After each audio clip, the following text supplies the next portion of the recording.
This is Morning Juice. Sports, insight, and great storytelling. Starring Bobby Carpenter and Jeff Tito Thitoff. It's time to attack and dominate. Attack and dominate on a Thursday. Show sheet says Thursday. Ron Burgundy says it's Thursday. I think it's Thursday, February 19th. Bodie, am I correct on that? I believe so. Thank you very Hope much. So, or else today in history is going to be could be really choppy. a wrong couldn't day. it? Buckle up. Austin Warden for Bobby. Austin, I'm going to give you a number 2.5. Okay. Over, under. How many of Bodie's references in this date in history will have something to do with Celtics, Cowboys, and Fighting Irish? Oh, I think under. He's been. You think under 2.5? Yeah, he's been pretty reserved. No, he hasn't been. I think so. No, he finds a way to do it. There's no. It's February, so there's not going to be any NBA championships. Wow. Here Won we by go. the Celtics. No significant basketball. Notre Dame doesn't play significant basketball games, and they're not playing football in February. We already got a Gipper this week, so I think that probably rules it out. Although maybe his funeral was today. I don't know. Can't rule that one out. I feel like we had a David Rivers reference somewhere. I'm not sure. Again, I swear to you, I have not looked at the state in history. David Rivers reference, maybe a Kelly Tripucka.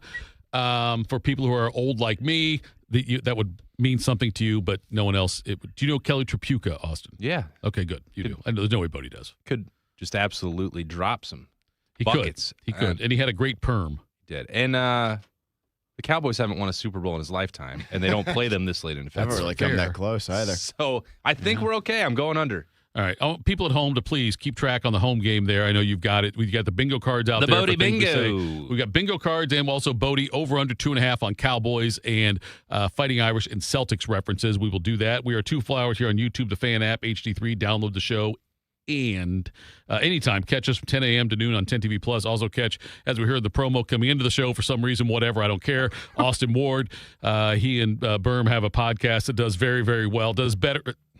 Anyway. What was that? I'm not saying we're competitors, but I'm just saying I don't think that we should be promoting that. Same team.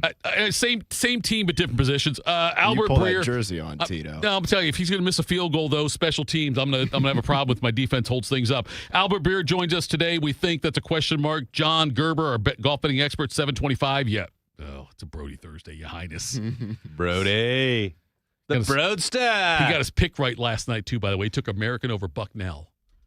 And I think it was a $250 the bet. country or the basketball Exactly. team? He said if you see the video, it's hysterical when he picked America. We might have to check American, it out. yes. God just doesn't miss. We are also on YouTube. YouTube and Facebook and also Twitter. Morning Juice sponsored by Riverside Bank in Dublin. Big show lined up for you today, like I said. OSU men in East Lansing on Sunday to take on Sparty. The Cavs host Brooklyn tonight. They come back from the break. You've been waiting for that game all week. Cavs, It's Brooklyn. been on the show sheet every day. Yo, Brooklyn, where you at? Inglewood, always up to no good. Minnesota, that's me rapping old. Minnesota. Yeah, but those aren't the lyrics, Tito. Why would we do it? Brooklyn's not in California. I know it's not, but isn't it Brooklyn? Yo, Brooklyn, where you at? What's that from then? Okay, yo, Brooklyn, where you think at? Brooklyn is in California? I know it's not. Love? No, I know it's not. Wait. Okay, then where's Brooklyn? Yo, Brooklyn, where you at? I don't know. I might be right on this one. How?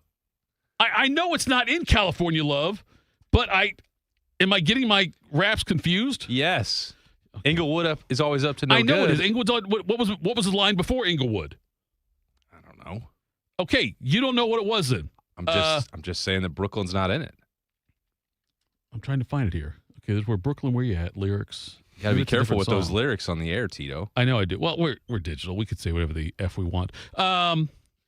You Maybe said not it the F. yesterday, and it had me rattled all day. I know. I'm saying, yo, Brooklyn, where you at? Okay, maybe I'm combining them. That's fine. They'll think tell me you in the are, chat. yeah. That's fine. They'll tell me in the chat. Oakland, I don't care. Oaktown, where you Frisco, at? Yes, Frisco, you're right. Yeah. Pasadena, where you Okay. at? Pasadena, where you at? Not Brooklyn, where you at? Even Hollywood trying to get a piece. Yes. Sacramento, where Yes. you at? That's Maybe what it is. That's what I Sacramento. And then Inglewood, always up to no good. Okay, I'm confused. So I know Brooklyn's not in California. I'm aware of that.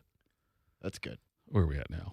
I mean, there was a Biggie and Tupac live freestyle where I guess so. Where they did it. Brooklyn was asked That's where where they we're were at. That's what we're talking about right now. Yes, I went underground bootleg. That's what I mean, you are so Yes. deep into it. I'm telling you right now. BK, where Brooklyn at? Yes, Okay. dude, I've got mad raps. I mean, Get down with your bad self, well, bro. I guess if I that's got it. just the Tito remix where That's you're what it is. mashing up. We're doing that. We're remixing. Okay, I couldn't let it continue on. That's okay. Big win for men's hockey yesterday. Massive. That was huge. They beat Sweden in overtime, 2-1. So now, Bodie, what do you know about USA and Sweden? Something I know. Oh, yeah. We still I got it right here. You got to play it. Who we playing, Rammer? Sweden. Yeah, you're damn right, Sweden! In the Olympics! What the hell's wrong with you? Exactly. Put your gear on. Yes. Yo, United States, where you at? Also in the Tupac and Biggie freestyle. They loved Olympic hockey. They did.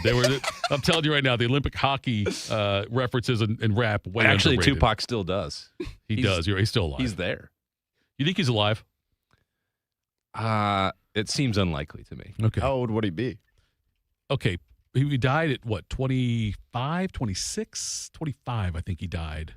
54. He'd be Per 54. a very Okay. quick AI. Here's your question for your Google poll, your fan poll, Bodie. There it is. It's Most likely to be alive: Pac, Biggie, Elvis, Elvis. Ooh. or Jeffrey Epstein. Which one's most likely to be alive? Uh-oh. Well, I think that last one actually. Aaron Hernandez. Which one? That'll pick up some social media buzz. I think if you put Epstein in there, the Elon will boost that to the top of the search He probably results. will. So, anyway, enough nonsense. No, really? Let's get factual. Time to get smarter. Morning Juice presents Today in History. Here's your professor, Bodie Bobby Wells. Carpenter. Hi, fellas. Thursday. Here we go. I already said said at the front. Now we're off first. February 19th, you. 2026, the 50th day of the year. Who's 50? Shout out to the Admiral, David Robinson. David Robinson, yes. 315 days left until 2027. Starting with some events, all the way back in 1878, Thomas Edison is awarded U.S. patent for his invention, the phonograph. Pretty good one there. Helped us, I think it recorded music, and then you could play it back, basically the first. It was a phone, the record player kind of thing, yes. Yeah. And he also was the first one to scratch. That's right.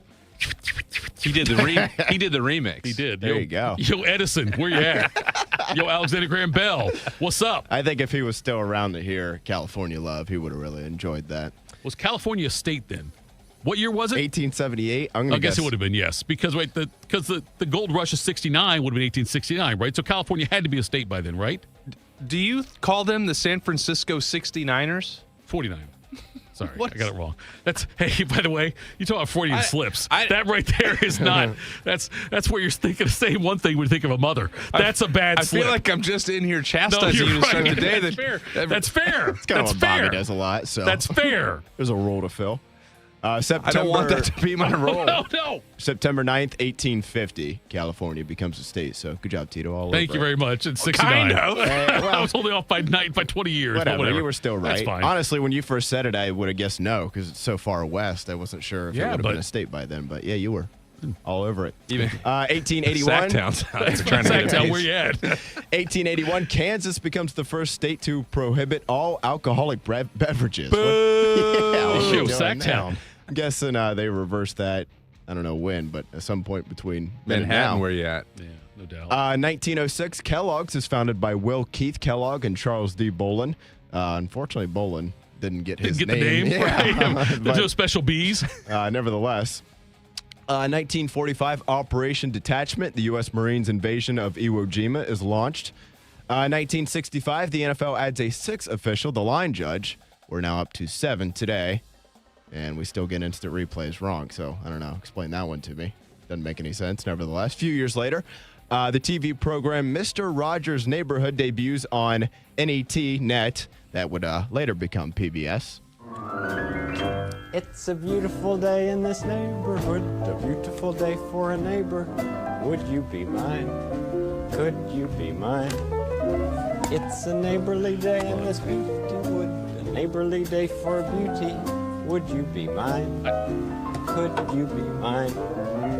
I have always wanted to have a neighbor just like you. I love the premise of it. I love the message it sends. But Kind of creepy. Tito, we've both got, I have a child. Yes. You have children. But more than I probably know. Haven't they just made leaps and bounds forward in children's television compared to what Mr. Rogers' Neighborhood was bringing to the table? Okay. Yeah, okay, so the problem Mr. Rogers was the way he took his shoes off, put on like a cardigan sweat every time he came into the house. It's kind of weird. No one does that. The puppets were kind of freaky, too. The puppets had like scary. I think all of it was freaky. Okay, that right there. But, and I'm going to say this, and there is no way possible you will get this reference. I don't think. I know actually Bodie might, because it might have been in Bodie's wheelhouse. Mr. Rogers or the Wiggles? Which one is weirder? The Wiggles. Right? Wiggles are weirder, aren't they? I didn't say that it was a linear progression. I understand. I'm just saying, though. But which one is weirder now? Looking back, you've got That's fair. Mr. Rogers. What about the Teletubbies? No, I'm not doing Teletubbies. That's off the charts weird. But the Wiggles, though, you got 4 guys, all with different colored shirts. One of them's got narcolepsy. The guy, Jeff. And he's probably a G.O. Jeff. Jeff had narcolepsy. He would fall asleep anywhere. Yeah. Greg ended up having to leave the group because he had some other medical issues. They ended up trying to wreck a different Wiggle, in the big red car. Yeah. Well, I mean, I think all the Wiggles were on drugs. Oh, first of all, Jeff had a serious narcotic problem. They're going to say he had narcolepsy, whatever. No, he didn't have narcolepsy. You know what he did? Is that what you call it? He had downers. Yeah, that's what he had. Go to Narcolepsy Anonymous then, buddy. I'll take a leave PM with my coffee. Thank you very much. Continuing. Please. 1971, the rock Rest in band... peace, Mr. Rogers. The rock band Yes releases their breakthrough 3rd studio album, the Yes Album. There you go. 1977, Manfred Mann's Earth Band's cover of Bruce Springsteen. So I had no idea this was a Springsteen song. It was. Blinded by the Light goes to number 1. Blinded by the lights. Wrapped up like something. Wrapped up like a deuce. Whatever it is. I don't know what it was. Blinded by the lights. Deuce, like number 2. Deuce. Is that what it was? Was it a deuce? Sure. That's what You don't we'll know say for on a this fact, show. right? No, I do not. Do you know if what? It doesn't sound like not deuce. pronounced No, it quite doesn't, like but- deuce. Yeah, I was just trying to be PG here. And We're going to spend the whole Thank show you. looking up lyrics on Tito's computer today. 2008, sad day for the industry. Although, I don't know, we're better off probably, but maybe not. Toshiba announces its formal recall of its HD DVD video format, ending the format war with Sony's Blu-ray disc. Blu-rays have also lost that war to Netflix and Amazon Prime. And Fought a good fight, though. though. The lyric is referenced a 1932 V8-powered Ford automobile, which enthusiasts dubbed the Deuce Coupe. The Deuce coming from the 2 in 1932, the first year the V8 was available. Springsteen was fond of classic hot rods in his youth, hence the line revved up like a deuce, another runner in the night. There we but go. apparently they spelled it with a CH at the end because it did not sound like deuce. All right. Maybe we were born to run. And then last event here in 2010, one of my favorite films, Shutter Island, starring Leonardo DiCaprio and Mark Ruffalo, is released into theaters. Don't worry about it. They're not going to catch us. That's right. We're too smart for them. Yeah, we are, aren't we? You know, this place makes me wonder. Yeah, what's that, boss? Which would be worse? To live as a monster? Or to die as a good man? I'm not leaving. Is he crazy? Or I'm not leaving. Did he know what he's doing? Oh, it's a different movie. Yeah, a little bit. A little bit of a different Haven't seen theme that other overall one yet. there, too. Some birthdays today, born all the way back on this date in 1473. Nicholas Copernicus, if you're like, who the hell is that? Well, let me tell you, he was the father, or is the father, of modern astronomy. He was the first modern European scientist to propose that the Earth and other planets revolve around the sun. He was onto something there. Like, pretty good job out of him. That was a long time great ago, call. too. Yeah, good. Yeah, That nailed was a it. bold prediction. Crushed it. Singer Smokey Robinson turns 86 years old today. I don't care what they do.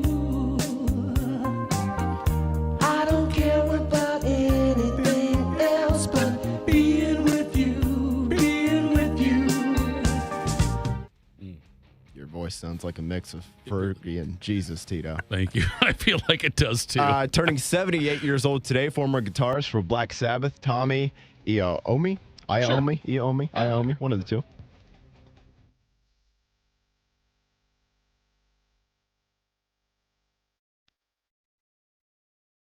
Oh, there's Ozzy in his prime.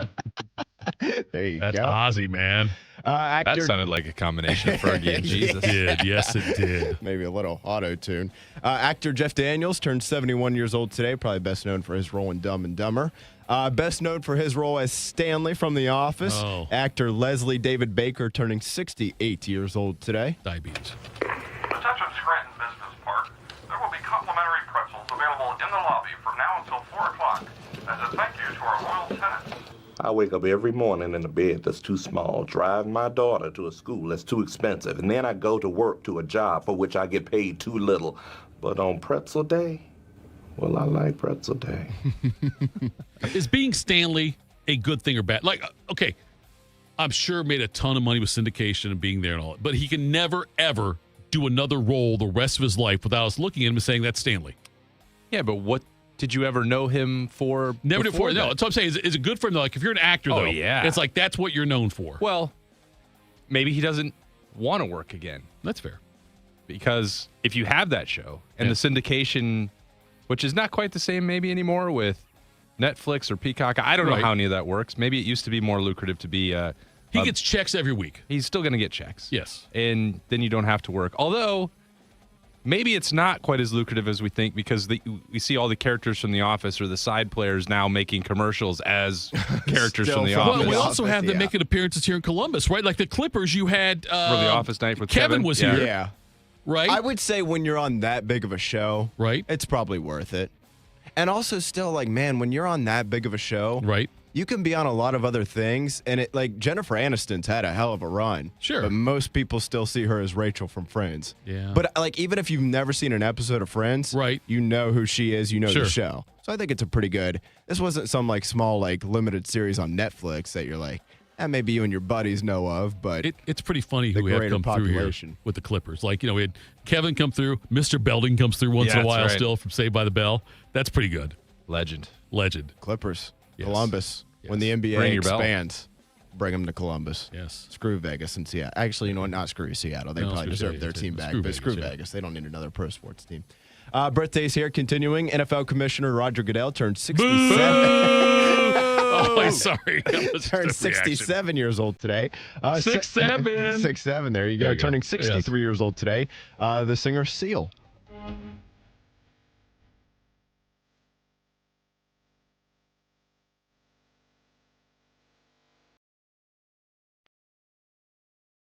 Speaking of weird commercials in the Super Bowl, what was that, last year or 2 years ago? Yeah, He 2 was years ago, I think it was. He was a seal. As Yeah. the seal. Thank You know goodness what he's I'm saying? That he's okay after that wolf attack. Different. I'm Connor saying, for real. I hope his scars are fake. Like, I would love to be real. So, yeah, these scars aren't real. These are just, they put them on as like kind of a marketing thing. Look at this guy. He's been through a tough life. Daniel Adder turns 51 years old today, drummer for Nickelback. I'm sick aside without a sense of feeling, and this is how you remind me. This is how you remind me of what I really am. That'll get you Nickelback juiced on a or Thursday. Creed? Oh, Nickelback. Yeah, Are you come kidding on. me? Okay, I don't know. I'm not younger like you guys. I don't know. I think they both suck. Oh my God. No, Nickelback makes good music. Nickelback is the most It's not- underrated Yes. band of all time. let's It's tap not the- cool to hate on things, Tito. Let people I'm not enjoy hating. things. I'm You're- curious. you're a when you- Nickelback you just fan said or it a sucks. liar? I think they both suck, but I'm not hating on them. I'm just saying what I think. I don't have any proof to back it You up. could say I don't like it, but to suggest saying it sucks All right. suggests that There's your poll just question. the overwhelming. Are you a Nickelback fan or are you a liar? There you go. That's Nickelback, You're Creed. telling me I play every Nickelback song, you're not gonna have one where the head starts popping? I think you're a liar. I was playing live in Nashville, Nickelback, before a game going down to the Horseshoe. Berm's in the driver's seat. He's trying to complain. He's trying to mock me. Oh, you like Nickelback? Nickelback sucks. And I just put it on. I didn't say a word. He sang every song Yes. that was on. Exactly. Every single one. I Oh, would it's like- sing Baby Shark too. Doesn't mean it's a good song. Shadow of Would Shoe you? says Nickelback way overrated. Thank you, Shadow of Shoe. How can they be overrated if Everybody every- thinks they suck. Bodie and I just have the same reaction, word for word. How can they be overrated if everyone is telling me that Nickelback sucks? Watch the Nickelback documentary on Yes. Netflix, and then as soon as you're done with It's that, on the CW. turn on Live in Nashville and tell me that concert doesn't go absolutely crazy. Did Dolly Parton make an appearance? Because that would make it great. They Peter wanted a Stanos. bathroom they could play baseball in. I mean, that was Peter freaking says, awesome. told my daughter 24 years ago I was the fifth wiggle. Oh. And she told her friends in school.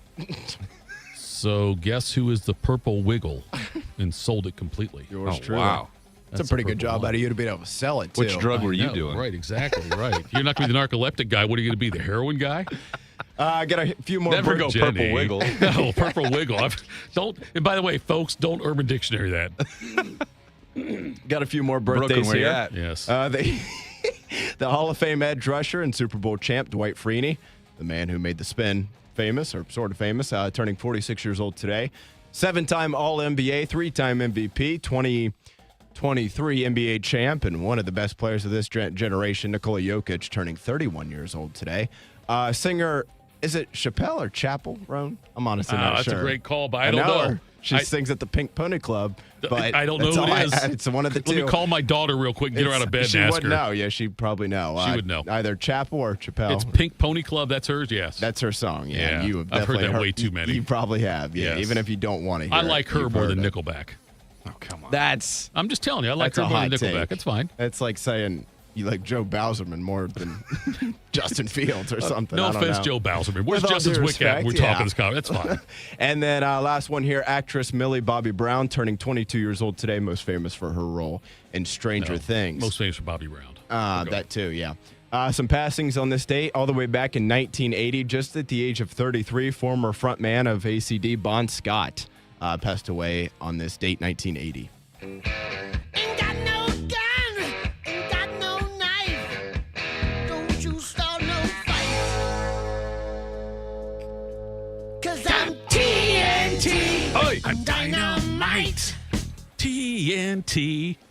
And I'll win that fight. I'll win that fight. Bon Scott, yes. He was one of those famous He drug. lived a hard yeah, life. he you look at his look at what he like. Unfortunately, it wasn't a coincidence that made 33. the Wiggles look like a children's act. Right. Literally. Jeff used to be in ACDC. That's Legend. go ahead. A couple that more same damn shirt. passings. Dude, change your shirt. 10 years ago on this date in 2016, the Arthur Harper Lee passed away at the age of 89. She wrote To Kill a Mockingbird. I think we've all seen that or read it in high school, probably. Supposed to read it. Yeah, well, I didn't read it. yeah. I was supposed to. We were Did part book of a report on it. class Yeah, that but it I was on didn't. the syllabus, but nevertheless. People in the class read it. D minus. And then a few years ago, actor and comedian, had no idea this guy was a comedian. Richard Belzer passed away at the age of 78. If you've ever seen any episode of the older Law and Order SVU, he was it Mensch, I think? He was Munch. Munch, okay. Munch I knew was it his name. And you would, if you've ever seen Law and Order SVU, you would definitely recognize him. He was famous, by the way, for a I don't know if his talk show might have been way back when, and he had Hulk Hogan on as a guest. I was like, why do I recognize Isn't that what it is? Yeah, That's he's why. the one who Hogan put him in a sleeper hold. choked him out. Yeah. Then dropped him to the ground, hits the back of his head, is Yes. bleeding everywhere on live television. Yes. And then I believe sued Hogan and then the WWF. Yes, it was WWF at the time. Yes, that's right. Yeah, Belzer on his talk show, and was questioning the validity of, and What- then yeah. Hulk Hogan put him in the sleeper hold. Yeah. We've There come you a go. long way since then. Holidays and observances for today. It is Iwo Jima Day. It is National Chocolate Mint Day, which is a fantastic ice cream. Let's ride. National That's right, Broncos country. National Lash Day. So shout out to the eyelashes. Yeah, they're actually vitally important. They basically keep stuff out of your eyes. If That I'm was not my mistaken. best quality Your growing eyelashes? up. I've got long eyelashes. Do you? Yeah, I do. The glasses kind of hide Typically them. more. It's a You'd bigger, be too powerful if you let it's a him bigger out. pro for a girl than a guy. It is, but if you're a Typically, guy with but- long eyelashes and you're younger, all the girls are like, "Oh, hey, I wish I had your eyelashes." Okay. and I Is that a compliment? I don't offer know. them. Maybe. Yeah, I'll trade you. right. A couple more here. It is Tug of War Day, so there you go. Oh, let's go. And then shout out to Bobby Boucher. It is National Airboat Day. So February 19th, 2026. Shout out to the Admiral, 50th day of the year. 315 days left until we hit 2027, Tito. And that's the under. Yes. David Robinson's son, Corey, did play for the Irish about a decade ago. Okay. I Wait. think it was Still Matt just won. Miller famously had him in a way too early mock draft in the first round, and it was probably one of the most ridiculous things I've ever seen in my entire life. He was a fine player, but he was not exactly, That is the secret about Marvin the way Harrison Jr.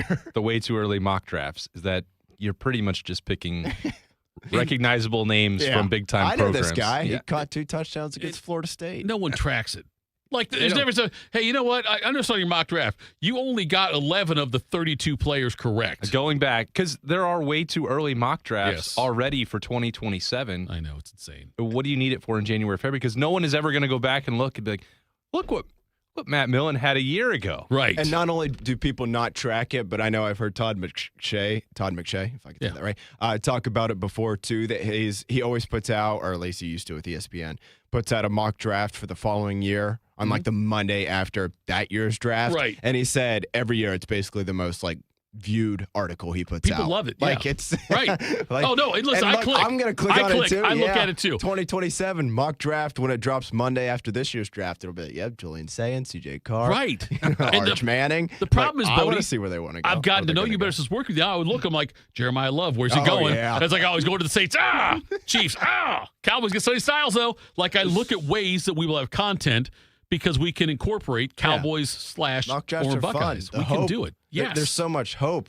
Like, yeah, if my team drafts that guy, he'll be Yes, awesome. exactly. I watched him play for Ohio State. That guy was Right. incredible. I know. We'll have the best defense in the league next year with Sonny Styles. will. Or probably not, They but will. it sounds No fun. You put the Blanco out there, you're going to get better, I promise you. Exactly. Jump in that Salvation Army thing. Coming up next, 2 questions. And I'm glad Austin Ward's here. Could Ohio State football end up with the top recruiting class in 2027? That's the first question. Question 2, do you care? We'll do that next. Morning Juice. Hey, it's Bobby Carpenter. You don't want to start the new year off hurting. You don't want to start off the new year getting surgery.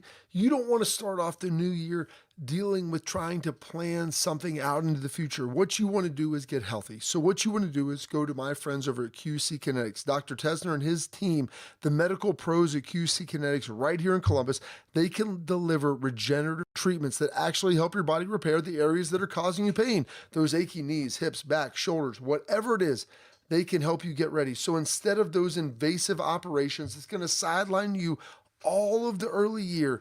Go check out our friends at QC Kinetics and see if they can help you today. Imagine moving better, being stronger, planning your year, doing what actually you want to do. So don't wait. Call 380-208-4544. That's 380-208-4544. They have offices located in Dublin and Gahanna, and they're ready there for your free consultation. So go check them out today. What does it mean to give 100%? It means giving everything you've got, every single day. That's why the V Foundation gives 100% of every dollar donated directly to cancer research. So no matter what you give, we give 100% for life-saving research victories, 100% to making new discoveries that lead to innovative treatments, 100% to groundbreaking cancer research that could one day save someone you love. We know cancer research is working. Over the last 30 years, an estimated 4.5 million lives have been saved thanks to game-changing research breakthroughs. But there is more work to do. That's why the V Foundation gives 100% of every dollar donated directly to cancer research. We will always give 100% to accelerate victory over cancer. Don't give up. Don't ever give up. Donate today at v.org. Once there was a man who couldn't stand. A mom who couldn't wait. A scientific community that said it couldn't be done. And then you. And then I. And then we brought neuromuscular disease into screaming color with the Muscular Dystrophy Association. For 75 years, our voices have thundered through the halls of Congress. We've willed the impossible into existence. We've pushed the science, raised the funds, shifted the narrative, and transformed the reality of life with neuromuscular diseases. For 75 years, we've built communities together, established the field of neuromuscular medicine, and made it thrive. Call that a legacy. Call it impact. Call it momentum. Just call it ours. Because it's the generations of community heroes that give MDA the strength we have today.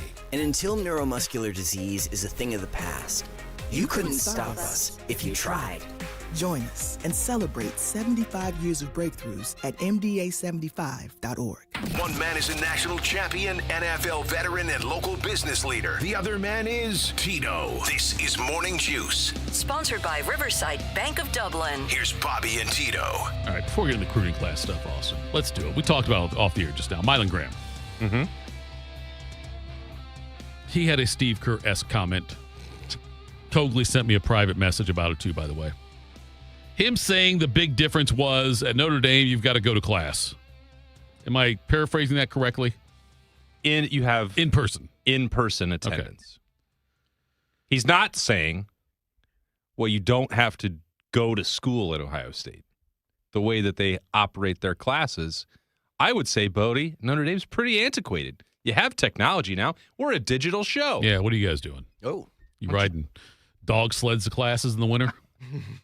So I'm just like, so he didn't say that I didn't have to participate in classes at Ohio State. He just said more in person. Is that the way you took it as well? Well, there are a number of Ohio State football players who all of their classes are online only. This is not new. It's been covered a lot of times. I believe COVID had something to do with that too at one point. It also sped up the process. It allowed Ohio State to lean even further into that and get better at virtual learning, which is just a part of life these days. And, it came up every time that Ohio State players, whether they're here or when they leave, this comes up. It becomes some sort of like, ha-ha, you're going to point at the Buckeyes. They don't take academics seriously. They only care about football.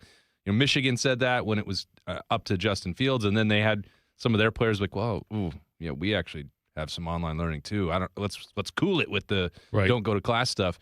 I mean, if Notre Dame has zero virtual learning, good for them, I guess. I don't know what benefit that is to them, or it doesn't. I don't think Mylan Graham brought it up because he likes it.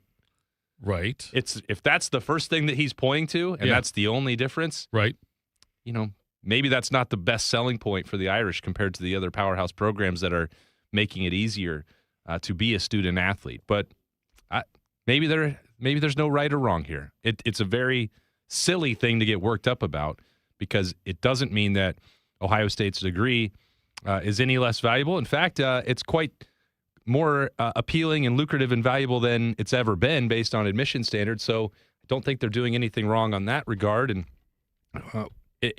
to even use that as some sort of bragging rights opportunity for Notre Dame over Ohio State doesn't make any sense to me. But if people want to get worked up about it, feel free. I've talked to enough people, you being one of them, but also Bobby's integrated with the program. We talked to other guys too, that Ohio State players go to class. They attend class. They participate in class. They get good grades. They have a lot of opportunities to where they can. They have the number one APR in college football. APR means academic progress report. They have last year they had the only perfect score in all of college football. Not Harvard, not Yale, not the Irish of Notre Dame. Right. Ohio State takes care of its business. We can say, oh, well, it must be easy then and get a perfect GPA because they're in no-show classes. Okay, whatever. It's not even worth a debate about. There's no question about Ohio State's the validity and value of their degree, and they're not going to compromise enough academically. As much as they love football, they're not just putting Mylan Graham into basket weaving, which I guess you couldn't even take because you'd have to show up in person. Yeah, you can't basket weave online. But, okay, Austin, you've got nothing going on the next few months. Okay, you're completely – it's like vacation time for you. This is your summer break. Nothing. No, you're not doing anything. Anyway, so here's what I want you to do. I want you in your free time, and you're lots of free time when you're not working here, but I want you to come up with a formula. You like ESPN did like their QBR thing. Mm-hmm. Okay, I want you to do an AWR, an Austin Ward rating. Right. I want you to combine grade point averages. Yes. 40 time. And if they grade out as a champion, find some kind of like formula for that, where we can see who really is the best all-around student athlete Buckeye. It's going to take a lot of work because you got Burn with you. That's true. They've become more protective of those champion grades. It used to be my favorite thing about the Ohio State weekly notes. Get in there on Monday, wrap up the game, and they would have not just the players of the game listed, which they still do now, but everyone who earned champion grades. And I thought that was really important and informative. And so, of course, they got rid of it because if someone didn't grade out a champion, then they'd have to hear from the third uncles and now the agents. And so they're more careful with that, which I find interesting at a program that is so deep into accountability that's just the easiest way to do. They do it in front of the team on Sunday. Everyone already knows you have champions dinner. Like, I don't know what harm it is to let Ohio State fans know who is or isn't playing well, but they don't let me make those decisions. On The Athletic, Cameron Teague Robinson wrote an article about how Ohio State could end up with the number one recruiting class in the country. And I read it, and it's a great article. He pointed out reasons how Ohio State could end up that way. They're on a great track right now. My question, though, is does it matter? Like, I know we mock USC for hanging that top recruiting class banner. They didn't really hang one, but if they did, though, like that's they like wanted to. That's what they pride themselves on. Does being the number one recruiting class really matter anymore? No. I don't think it does either. It's how about yes and no?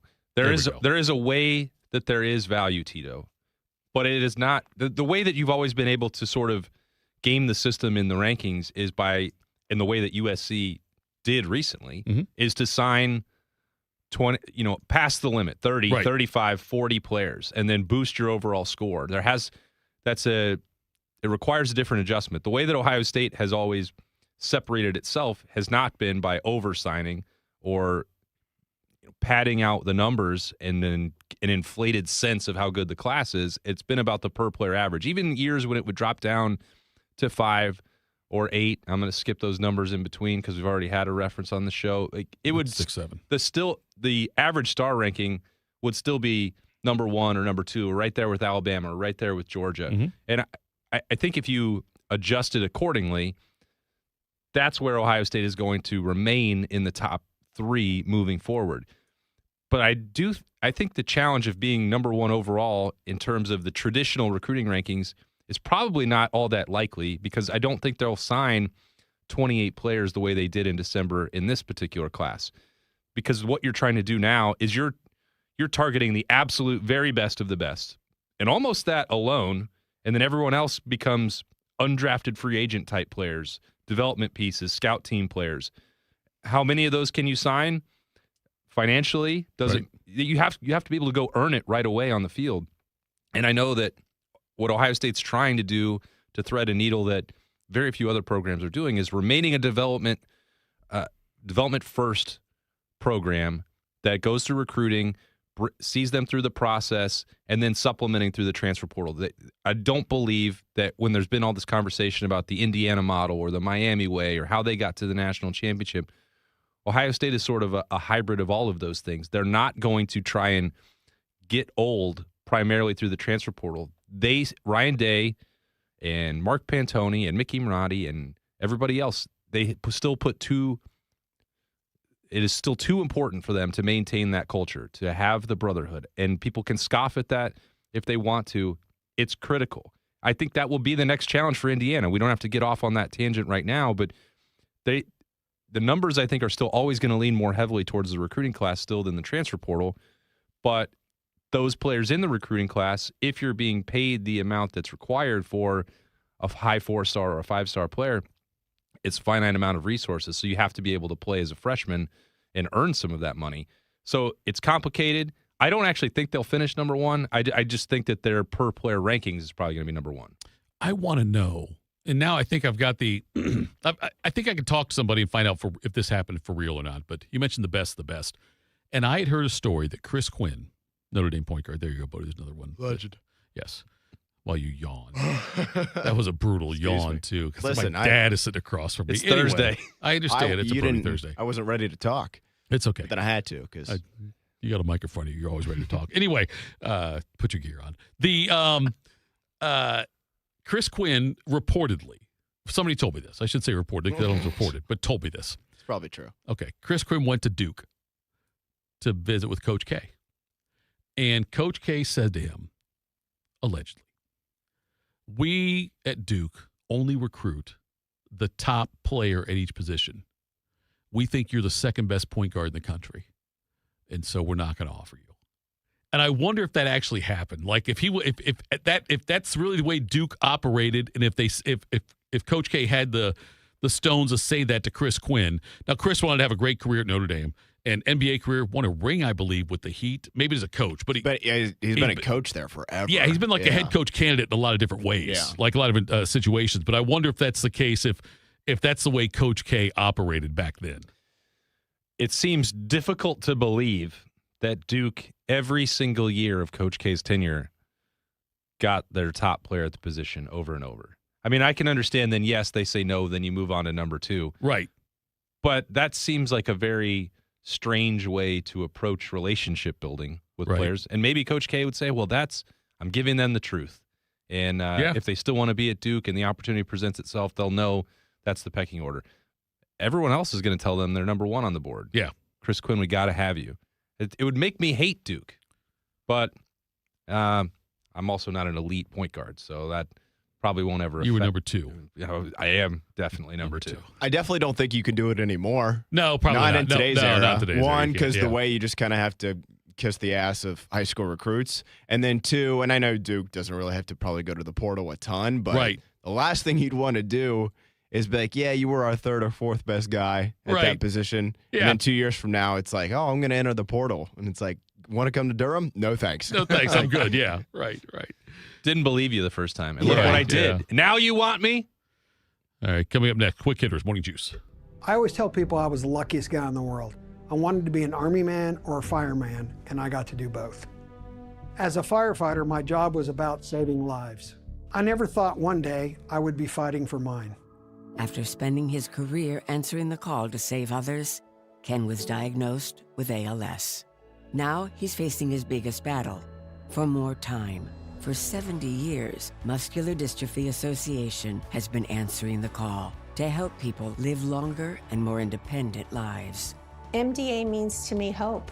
MDA is leading the way for people living with ALS, muscular dystrophy, and other neuromuscular diseases by accelerating research, advancing care, and advocating to empower families like Ken's. I wouldn't be living as good of a life with ALS if it wasn't for MDA. MDA is helping people live stronger and love longer. Learn more at mda.org today. Hey guys, 13-year NFL veteran and Super Bowl champion Jason McCourty here, and I'm the Innovation Ambassador at FAIR, Food Allergy and Research Education. I would say the most challenging thing as a parent of a kid who has a food allergy is probably the ignorance that I myself had in the beginning. I didn't know what anaphylactic shock was. I didn't know the dangers, let alone the things that she needed to be able to have a normal life. When you go to drop your kid off, and every single time in the beginning, we'd have to go through everything she was allergic to. Preparation is everything. And me, for playing football for 13 years, it was all throughout the course of the week. It's getting ready for game day. When you're on the field, you're playing for your fans. At home, you're playing for your family. My playbook, read labels, keep it allergy friendly, and have an epinephrine nasal spray as a backup plan. Because when my family's safe from food allergens, that's the real victory. Visit foodallergy.org to learn more. My mom is a veteran and she was injured in the line of duty. I hurt my leg in a training accident when she was only 2 years old. She had 7 different surgeries over the span of 9 years, and there were tons of complications. I couldn't be the mom my kids needed me to be.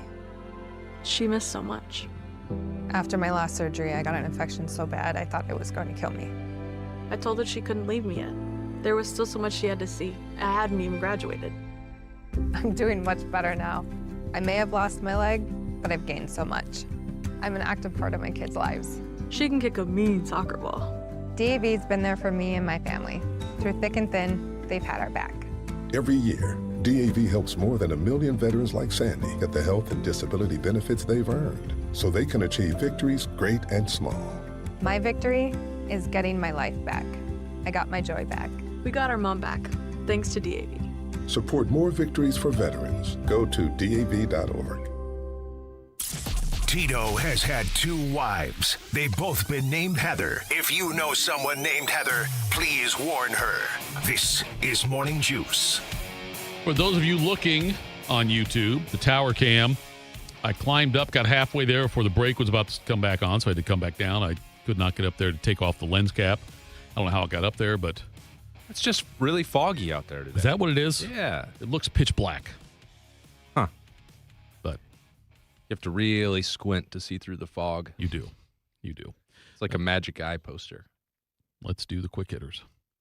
Morning Juice presents Quick Hitters. All right, guys, happy Thursday. We'll start here. On the hot take scale of 1 to 10, this probably isn't a 10, but it might be a 7 or 8. Mark Cuban, the former owner of the Dallas Mavericks, said that the NBA should embrace tanking. The association, they've been under a good bit of hot water lately as tanking is as rampant as ever, and most notably the Utah Jazz and Indiana Pacers were fined $500,000 and $100,000 respectively as they were sitting healthy players. The Jazz in particular sat down a couple guys heading into the fourth quarter. They said, we're good. Actually, we'd rather lose this game. Cuban, in a couple of very wordy tweets that I'll try to summarize here, basically said, 1, fans mostly just care about the experience of going to games and just having fun, not whether or not the team's winning or losing, which sounds kind of ridiculous. And then 2, the fact of the matter is because tanking is so beneficial to teams that fans who do live and die with the win-loss do understand that. Tito, I don't know about embrace tanking, and frankly, I do think the NBA needs to change some of the rules a little bit. I'm not a big fan of let's just get rid of the draft because I think that'd be ridiculous. But I can't say I would have to agree with Cuban here. To embrace it, I think is not the direction to go either. I do too, Bode. What I think is that I wish they would, and I wish they would go to the format I have in my fantasy football league. The best team to miss the playoffs gets the number 1 pick. The best team to miss the playoffs. So you're competing till the end. And if you don't get in, then you do it that way. As far as maybe that team gets the best odds, and you go backwards from that. But I am not in favor of tanking. I know that you have to tank to get the top pick, but you've got to do more than just get the top pick. By the way, Anthony Bennett was a top pick by the Cleveland Cavaliers. He was a top pick. So is Kwame Brown. Right. Well, to be fair, though, tanking is... the problem is it is so beneficial, though. It is. Look at the last 10 years. Right. For every Anthony Bennett, there's way more, at least I'd say probably all-star level players. Even the guys who sometimes didn't pan out. Like Bennett, I don't think he had a ton of talent to begin with, if we're just calling it what it is. Zion Williamson hasn't worked out, but that's not a question of talent. Tanking and he's still in the league. Him, yes, and he frankly just hasn't gotten into shape and seemed to care enough about getting in shape, which is a whole nother issue. But I get what you're saying. Not every draft pick's going to work out, but for the most part, the best players were drafted at the top. They were, yes, but I would, there's a lot of value later, depending on the organization. If your organization is solid, look at what the Spurs have done. Look at what the Thunder embraced. But come on. Even there, though, Tito, we're talking about Wembanyama, who was the number 1 overall pick. Sure. Dylan Harper was 2. The Celtics have been good. Tatum and Brown were both 3rd. OKC, they got Chet at 2nd or 3rd overall. Right. SGA and Jalen Williams were lottery picks. I absolutely think the NBA needs to do something about this. Right. It's hit a point where it's February and teams are yeah, we're good. We don't want to win anymore. Play bums. That can't happen. Right. But it's extremely beneficial. I don't think there's any question that being the worst team in the league, at least for a few years, I don't think the goal should be to do it for a decade, but there's no question that being terrible and picking higher in the lottery or just beneficial. Go back to the way it used to be the first year of the lottery, where every team had 1 envelope. Now, granted, one was colder than the other ones, but every team had 1 envelope, though.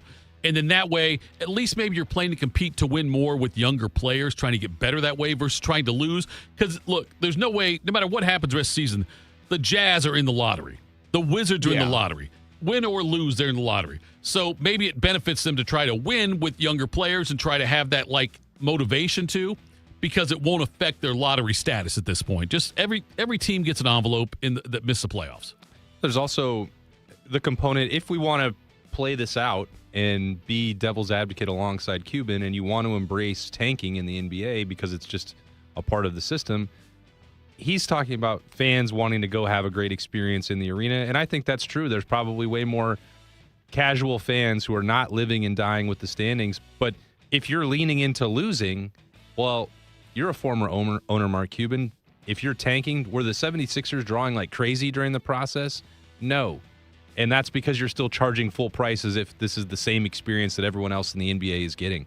Maybe if you let it be $10 instead of $100 to get into your arena, you can tank all you want, and you can encourage your fans to cheer for losing. Yeah. And cheer for the visitor. As far as the experience goes, it's, what's fun? Having good players and winning.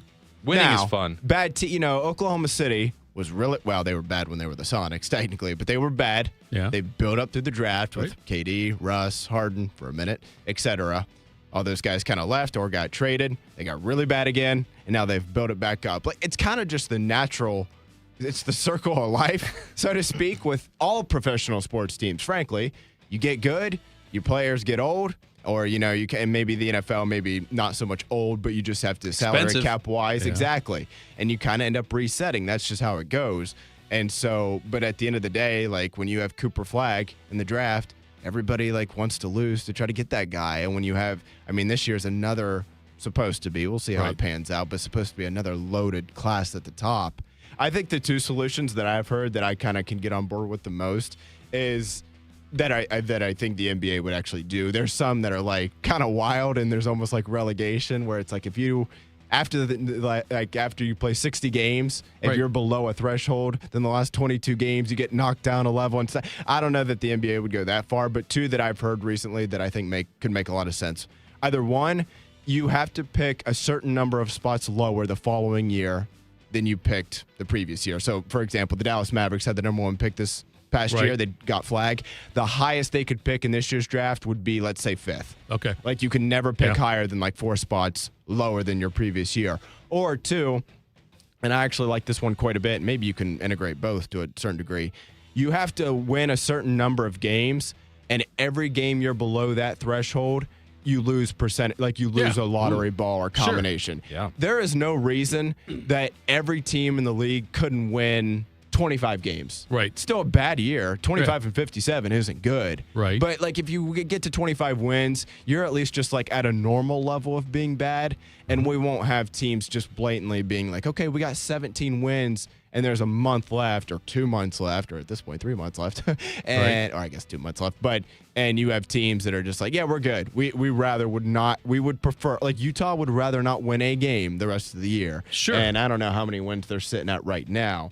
I'm going to guess 19 off the top of my head, maybe 17. Yeah, it's probably not a ton. I bet it's 17.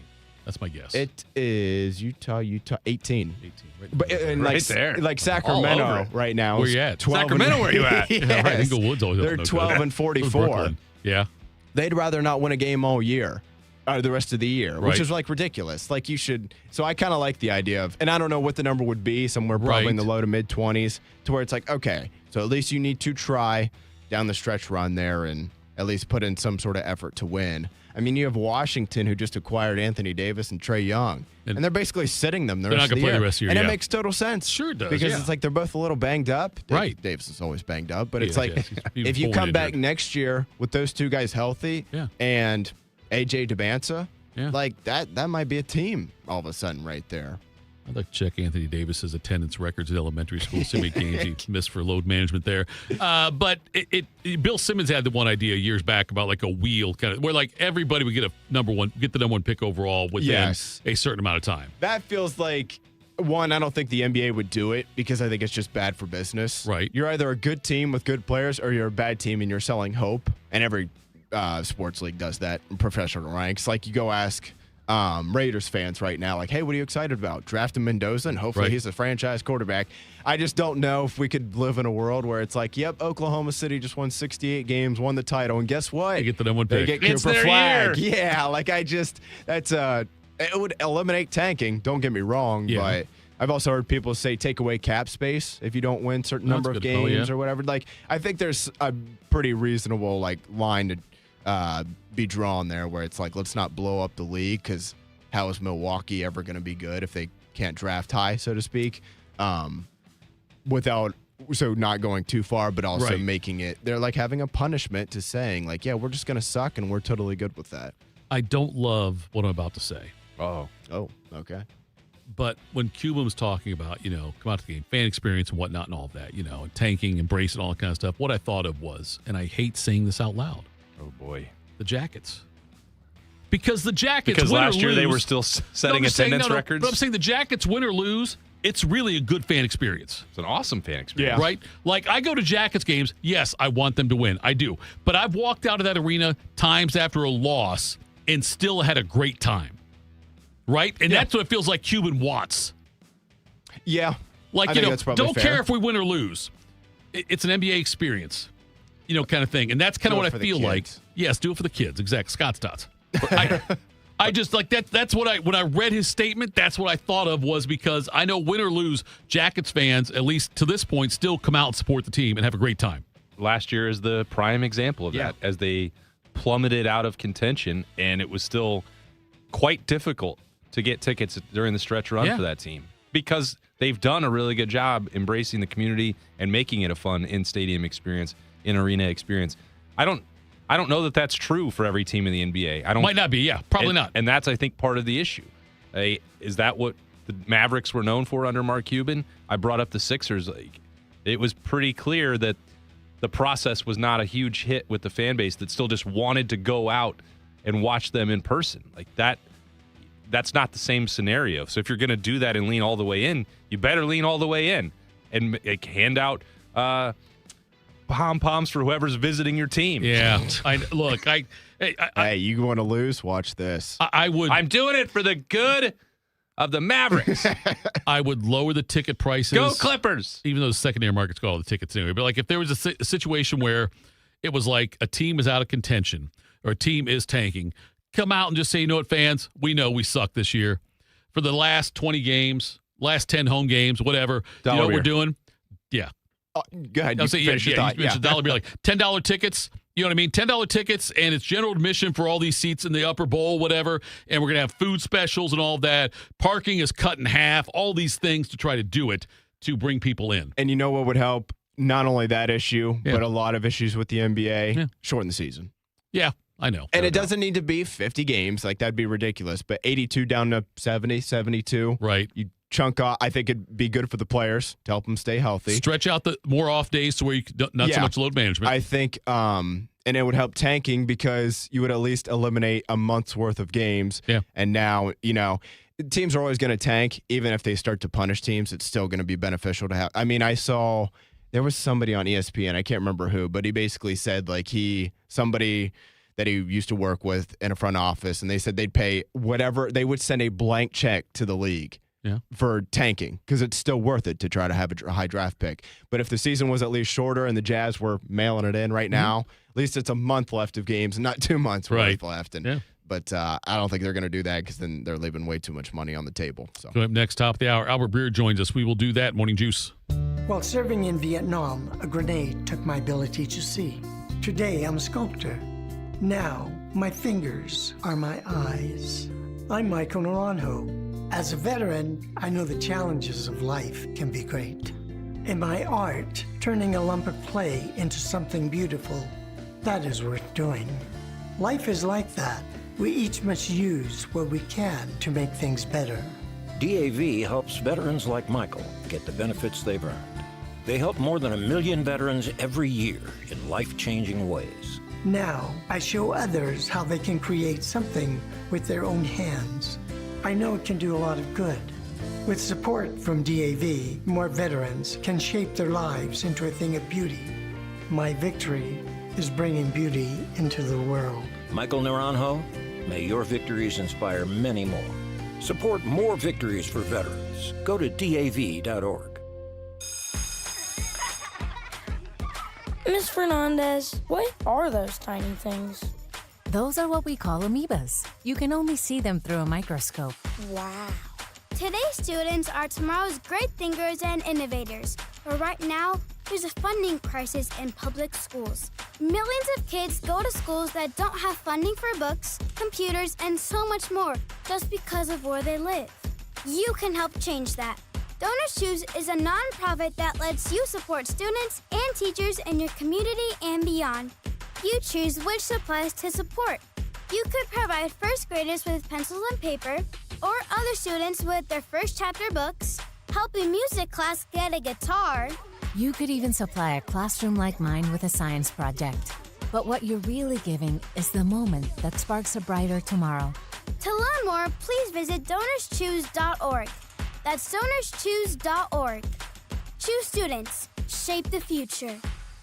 Proud to be your go-to sports addiction. WBNS, WBNS FM, HD3 Columbus. The Fan 3, Ohio sports destination. One man is a national champion, NFL veteran, and local business leader. The other man is Tito. This is Morning Juice. Sponsored by Riverside Bank of Dublin. Here's Bobby and Tito. Morning Juice, thanks for tuning in today. We appreciate that. All the chatters, too, as well. Lively chat today. Hopefully defending Nickelback's honor. A couple people have, and that's the thing that we got to, if we can get Breer on, we'll talk to him about Nickelback. I got to believe he's probably the expert on that. Well, they played at the NFL Hall of Fame last August, so I bet Albert Breer was fired up to see that. Could have been fired up. That's fine. Anyway. Definitely was. Okay, that's fine. I saw this. Quit trying to brush it off, Tito. I'm just saying, it's Nickelback for crying out loud. I'm not going to, that's not a hill I'm going to die on. Actually, yes, I will die on it. The hell with Nickelback. I saw this story yesterday. Okay. And I don't know how much you know about it. I don't mean, that sounds almost disrespectful, dismissive. But no, what I mean is, like, I don't know if you were tuned in on this or not. But Devin Brown left Cal and is going to the Weber State Wildcats. Now, there was talk that Indiana, Ohio State, BYU, and Washington were all after his services, where he could have made more money at one of those schools versus going to Weber State. And do you know, or do you feel like Ohio State made a push to get Devin Brown back, or do you think that's erroneous reporting? I'm sure that there was I would say that there was contact. Okay. I don't think that there was strong interest. I don't think it would be fair to say that there was a push. I think if the dollar amount that is reported in this story from Weber State, which was just a couple $1,000s, is accurate, then Devin Brown probably would have had an offer more lucrative than that to go be a backup quarterback at Ohio State, because Ohio State was looking for a veteran to compete with Tavian St. Clair, push Tavian St. Clair to fill out the roster heading into spring camp, which is why they brought in Justin Martin. But I think that Justin Martin was always going to be above Devin Brown in the pecking order, and Devin Brown did nothing but positive things for the program. He showed up every day to work. He got better. He was competing when he was needed to come off the bench against Michigan State in 2024. Threw a touchdown right away to Jeremiah Smith. The teammates loved him. His personality was infectious. I loved talking to him. All of that it checked every box. So you would, if you're Ohio State, not be opposed to anything from the culture piece. He already knows what it takes to be in the Woody from spending multiple years there. Would have been appealing. Do I think that it was must go get Devin Brown as soon as he's in the transfer portal? I would say no. So Weber State is being coached by Brown's former high school coach, which also adds to some of the intrigue on that. And he kind of looked like you can go have a great year at Weber State if you want to, and then do something in Combine. That's going to be better, I would think, for your resume than being a backup at Ohio State or BYU, right? Yeah, and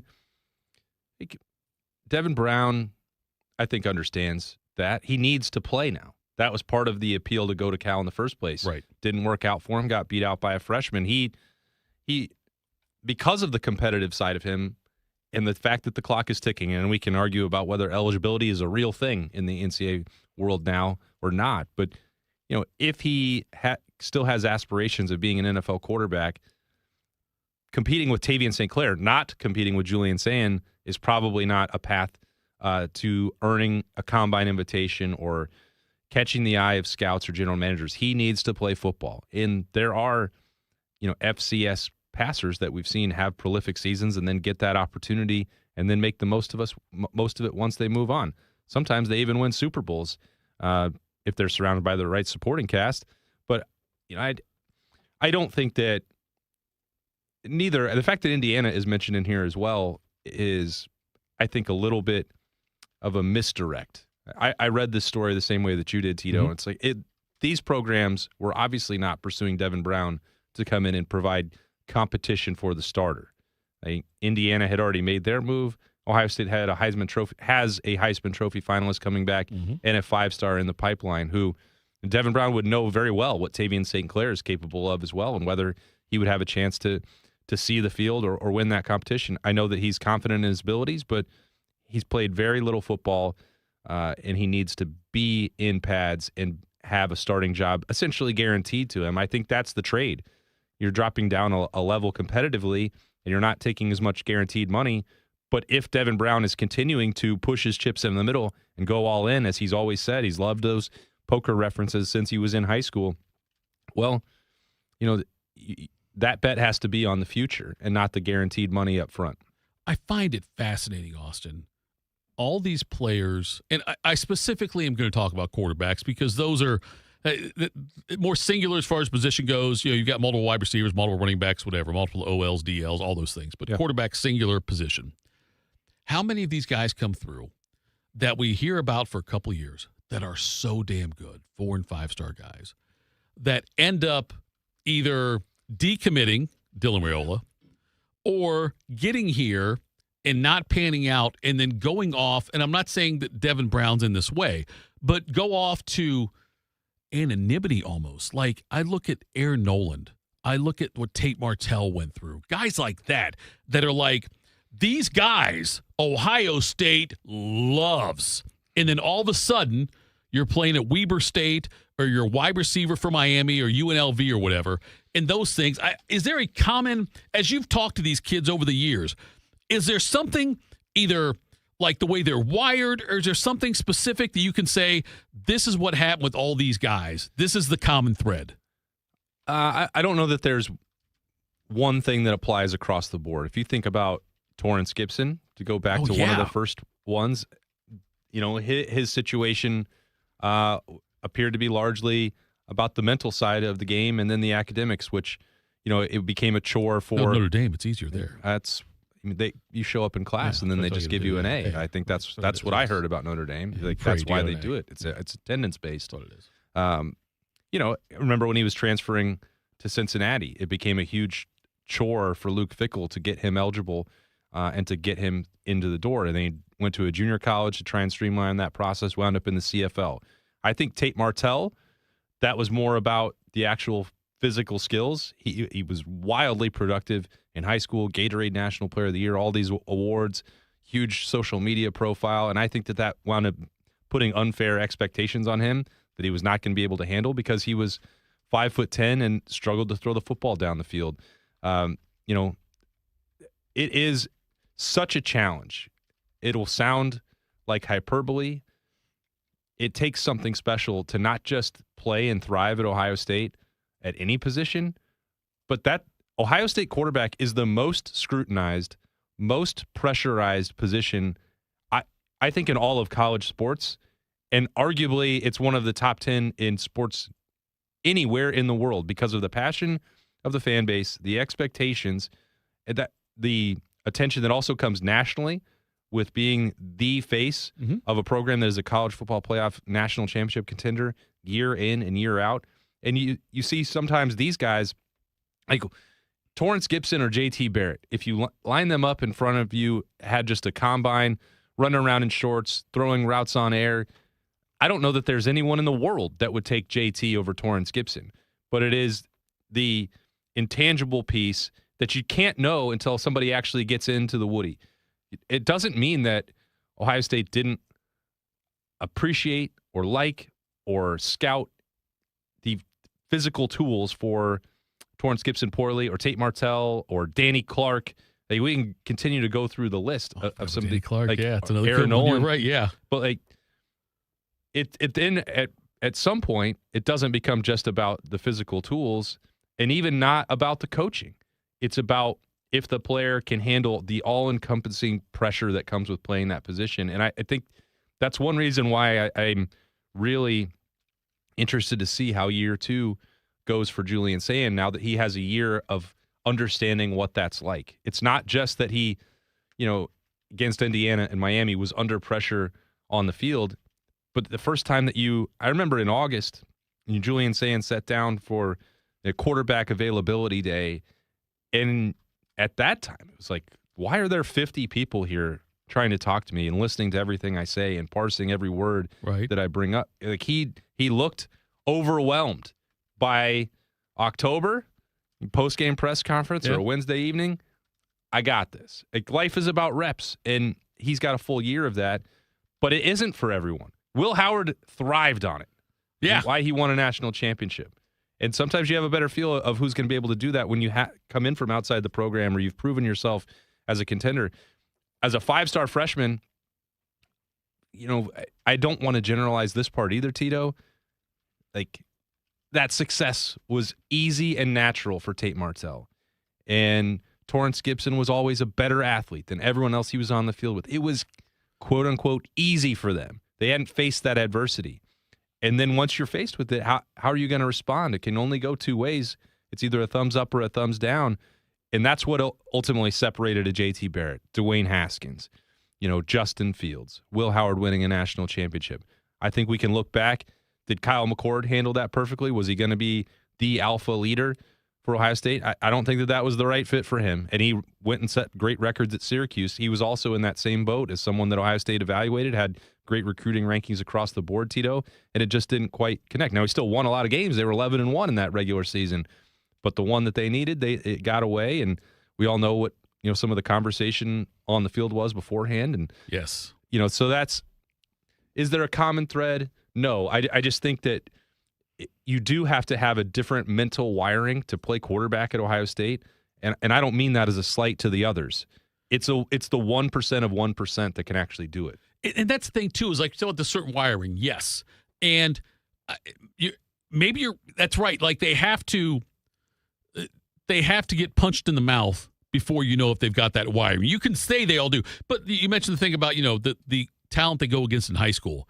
Go back and look at Arch Manning's some of his highlights when he's running the ball, and he is running against third graders. He looks big. He looks really athletic. I'm not saying he's not, but you can watch some of those guys, or look at some of the 5-star offensive tackles, and like what they're going against. Everyone's guys that are half their size, and they look great. Or flip side, defensive tackles, they look fantastic, dominating that guy who's 5'9", 195 pounds, who got thrust in there because no position for him. He's playing offensive guard.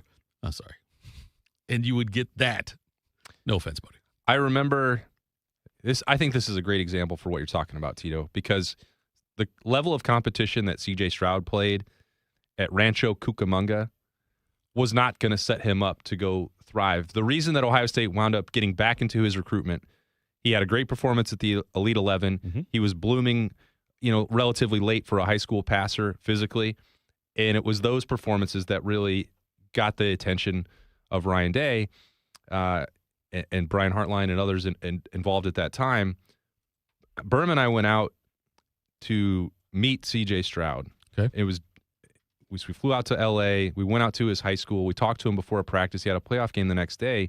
And not just the level of competition that he played, but we were out there, and his teammates, there were 10 of them that were out there in jeans. Right. There, one guy's wearing flip-flops over here.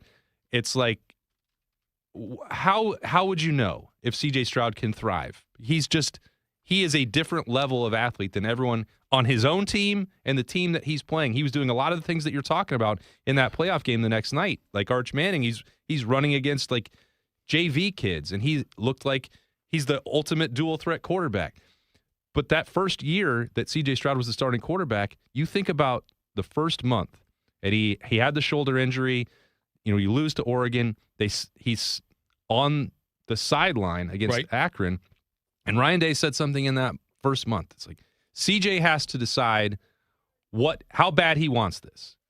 This isn't a private conversation. Ryan Day's saying this into a microphone. Right. He's got to make the choice. Does he want this enough to be great? It's one of the only times I think that he's really put it in that context for any of his quarterbacks. And C.J. Stroud had to watch Kyle McCord play as a true freshman against Akron, get a win, throw for almost 300 yards or more in that game.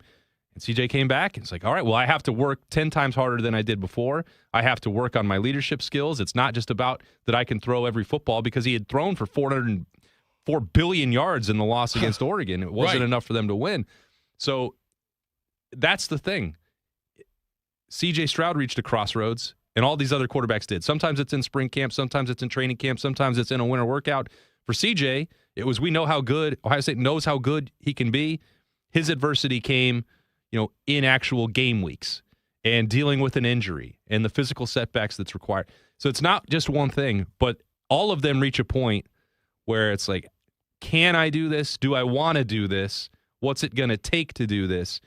And very few quarterbacks, very few players, period, are going to be able to answer that in a way that checks every box. And that's the part that I love watching how this stuff unfolds because, and I also wonder how many, like Ohio State fans, how often or how many players, former players, do they root for? Like when they go somewhere else. Like I didn't root for Tate Martell. I don't think many people did. He was very cocky, right? Okay. I wasn't watching it with great interest at Miami or UNLV. Right. But I'll root like hell for Keenholes. I like Keenholes. You know what I mean? Sure. I'll root like hell for Devin Brown. I wanted Devin Brown. It felt like I was disappointed for him when he got beat out. I wanted Devin Brown to survive. Not survive, succeed there. Right. I don't know about Aaron Noland if I'm there. Just because. He was only here. I know he's here for 9 months. I think most people probably just wouldn't care in general. That's probably outside fair. of like Kyle McCord, who played here. Right. Ohio State basically chose Will Howard over him. It was a push, not a jump. Worked out. Yeah, well. It was a push.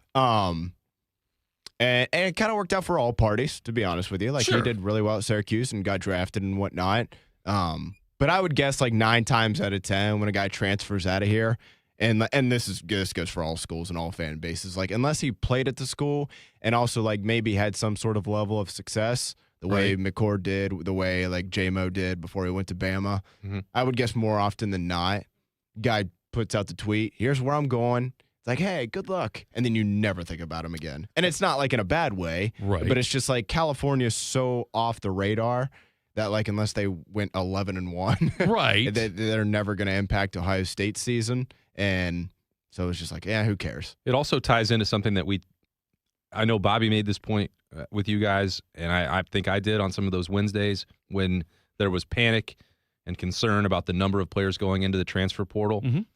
Look back at over the Ohio State's ability to retain the players that it wants, that it knows can contribute and thrive in the Woody. They do not lose. They don't miss. They don't lose those players very often. Like Jamison Williams, I think that was an isolated situation that was a little bit out of their control because they had so many other players and there were other factors involved, I think, with family and agents and his opportunity elsewhere. I think that one stung Ohio State. I'm not going to sugarcoat that one. They wanted to keep Jamison Williams, and they found themselves in a situation where they couldn't. But those are few and far between. And in this cycle specifically, the only starting player that left was Tegra Shabola. And Tito, you called it a push or jump situation. Yeah. The writing was already on the wall in November. If Josh Padilla had not been hurt, I think he would have replaced Tegra Shabola at that time in the lineup. So, Tegra Shabola played a lot of games. He won a national championship. He was critical in getting to that point in 2024. But Ohio State is not looking at that transfer portal window and the departures and who they lost and saying, man, that was a key part of the plan moving forward. That's not true at any position. And when they made that effort and raised that offer to Bo Jackson, that was another reflection of that. They don't want to see him go somewhere else and have that success. They need him at Ohio State, and they did what they could to keep him. They got a deal done. So that's where you look at it. Yes, it could happen that Mylan Graham goes to in-person classes and becomes a superstar at Notre Dame. That could happen to Quincy Porter, could happen to Aaron Scott, could happen to Bryce West. I don't know. If it was that critical for Ohio State to retain them, there's a lot of evidence that suggests that they would have. See, and the fact that Ohio State, you're right, the Jamison Williams is the example. The only one I can think of is like, oh, my God. Well, there was a quarterback who did go to LSU who was pretty good. But and I'm not trying to retcon the history either because I said it then and I'll say it every time, that reminder. He wasn't going to play over Dwayne Haskins. Yes. And that choice was not wrong. Right. They got Dwayne Haskins and Justin Fields compared to Joe Burrow, and I love Joe Burrow. Everyone loves Joe Burrow. That's the ones who've left. Joe Burrow had the most success. Yes. Jameson Williams became a first-round draft pick. Name me another one that like Ohio State had to really kick itself over. Well, and I think as we go further into this transfer portal era, it will happen. Like, sure, I get the point. So far, it hasn't. Right. But like we're pretty short into this era, right? Right. I mean, it's really only been era. 3-4 years. It's still new. But yeah, I still think honest to God, I would say probably 85% of players who walk out the door, you're going to be like, yeah, fine. And even if a guy ends up good, it doesn't mean that like it was a terrible lot. McCord was good at Syracuse. McCord was good, yes. But you wouldn't have rather had him over Will Howard. No, and that's fine. And say Burrow and Haskins. We talked about that. Yeah, Burrow was great at LSU. And it took Burrow a second year, It too. did, yeah. Like that first year, he was fine. People do forget the first year. Yeah, like Yes. Haskins was clearly better. Now, take it a year later, and it kind of flipped around. But it's like, do I think Graham or Porter will be good? I think one of them will hit at Notre Dame. Yeah. But do I think over the next 2 to 3 years, Ohio State's going to look at their receiver room and be like, oh, my God. Yeah. Probably not. Like, they'll be fine. I wish that I could find out how many guys that we've talked about now, guys that left that Ohio State was like, it's okay. Mm-hmm. It's okay if they left. I wonder how early. fault. Yeah, it's not your fault. Well, actually, it's his fault. But nonetheless, how many of those guys, though, like in September, coaching staff is like, you know what? This guy's not going to be here next year. Like, they're either because we don't want him or because I know he won't be here or he's going to flame out somehow. But, like, I wonder how many times, like in September, Ryan Day and the staff sit there and say, you know what? This is just not going to work out with this kid. We're going to ride it through the season, maybe a red shirt, but this is not going to end well. He is going to be somewhere else next season. I do think that you have a body of work at that point that's not game related that tells Ohio State exactly what you're talking about. Yeah. Because all the things that I've described, and I said CJ Stroud's his moment came in September as the starting quarterback. I think in almost every other case, if you can get through the mat drills, if you can get through winter workouts, if you thrive or survive spring football when you're playing Ohio State caliber competition, whether you're an offensive player or a defensive player, you make it through those 15 practices. You know exactly where you stand in the pecking order. You have a very good idea because that's 15 practices. It's not the largest sample size in the world, but it's pretty significant. And then you have 30 days of that in the grind after another offseason of summer workouts and then training camp. Ohio State coaches know, and I think the players know if they're going to be able to play at Ohio State at that point. It's not you can take a deep breath. If you got through all of that, the game part 99% of the time is going to be much easier than everything else they've already done. So I do think that's the case, Tito. You can see it with the playing time. You see it because I hear this argument a lot. Well, Ohio State needs to find out in games. Why don't they play more depth? They need to. They need to play. That's the most ridiculous thing.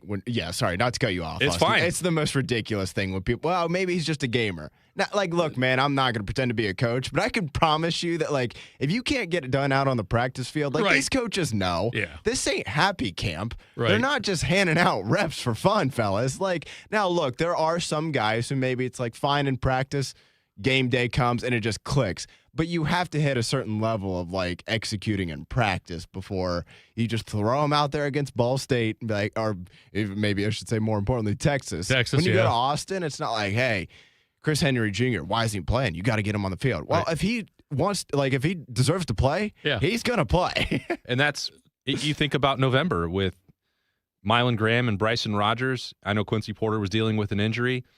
David Adolph was getting those reps, and those games counted. Like, Brian Hartline is not just putting out a former walk-on wide receiver for no reason over a couple former four-star recruits. Like, that's earned on the practice field. And I understand why that notion is out there. Well, let them develop in games. Maybe that's going to unlock something.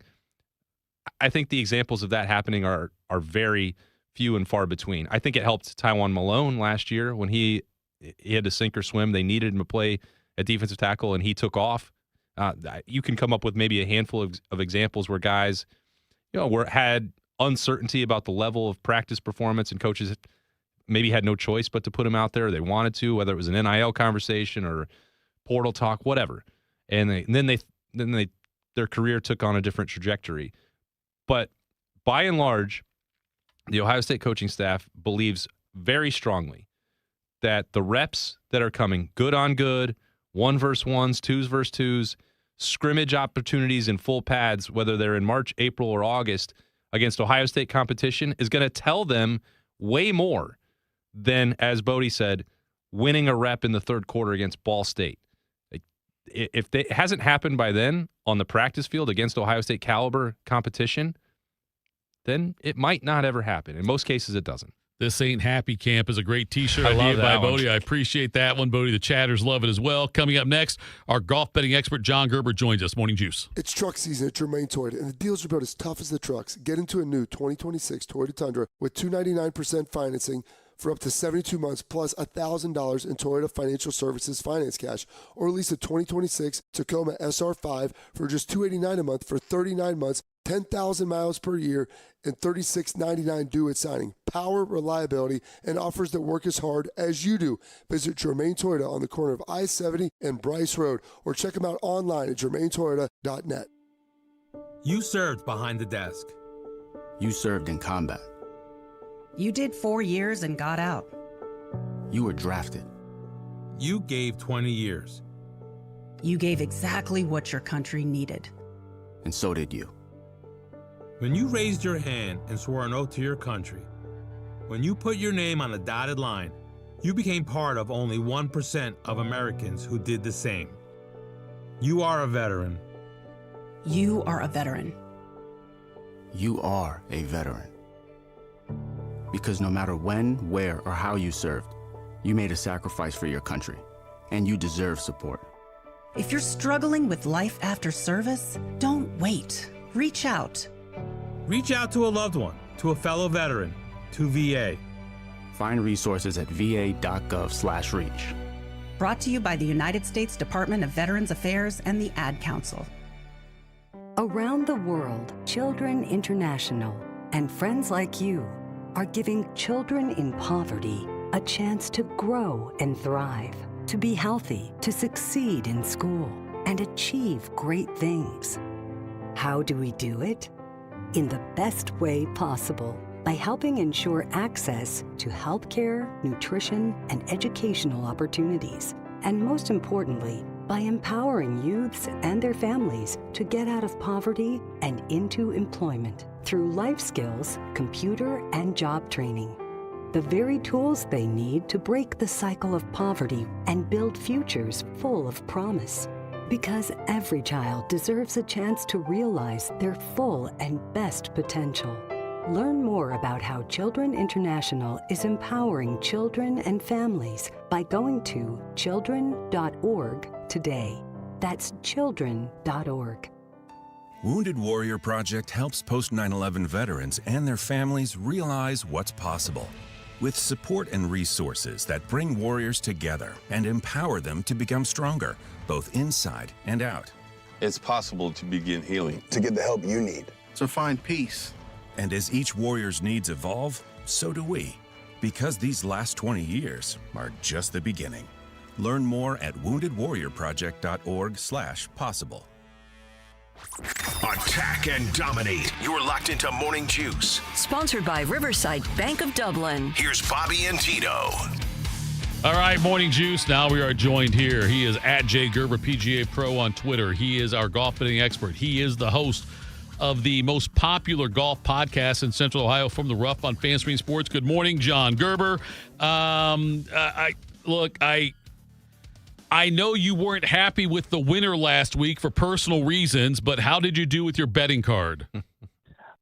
Well, I appreciate that. Good morning, fellas. Yeah, certainly the exit interview that Colin Morikawa had certainly put a little dagger into my heart for sure, yes, as they are expecting a baby. But no, congratulations to him. It's a little jest we have going back and forth. But it wasn't a great week. We only cashed in on our ticket of the top 20. We had a top 20 winner. So we lost a little bit last week, 1-1 in our matchups. But that still gives us a profit. We're still about $500 on the profit side with 2-3-1 of our matchups. So looking forward to bouncing back. Last week was our first week. We didn't make a profit all year. So a little bounce back week this week. And I like the card this week a lot. Herb, what is it going to take for Scotty to get over these first round blues? That's the only weakness in his game now. Well, I think everybody's just getting spoiled, right? With Scotty thinking he can just do it week after week, and there was a bet out there for a long time. Scotty finishing in the top 5 after the first round. So the last 2 weeks, those tickets hadn't cashed in. But no, it's just what do you do? I mean, his bad rounds are some of those guys' better rounds. So he's in good shape. But again, for us, as we look at it, there's not a lot of great value on betting Scotty Scheffler. Still going into this week and next week as the Florida Swing starts. So when you look at it, Gerb, like last week, the Pebble Beach is an interesting one because you're playing multiple courses, and it's a different kind of event. How difficult is that when you handicap versus like a more traditional tournament like coming up this weekend? It's the hardest tournament to handicap, in my opinion, just because of the weather changes. I mean, we talked about this before. You could get all 4 seasons in one day, and it's a little bit that helped them that it wasn't a bigger field, so the draws were a little bit tighter together, so everybody experienced a little bit of the same weather. When it comes to multiple golf course, it's we already know that Spyglass is going to play a couple strokes harder. It's just hopefully you just don't get that Spyglass on a day that it's really difficult to play, and then you kind of kick yourself out of the tournament at the beginning of the tournament. So the weather is a bigger factor to handicap more so than the playing multiple golf courses. Do you think these guys are excited to be back at the Riv this week, or do you think they'd prefer another break?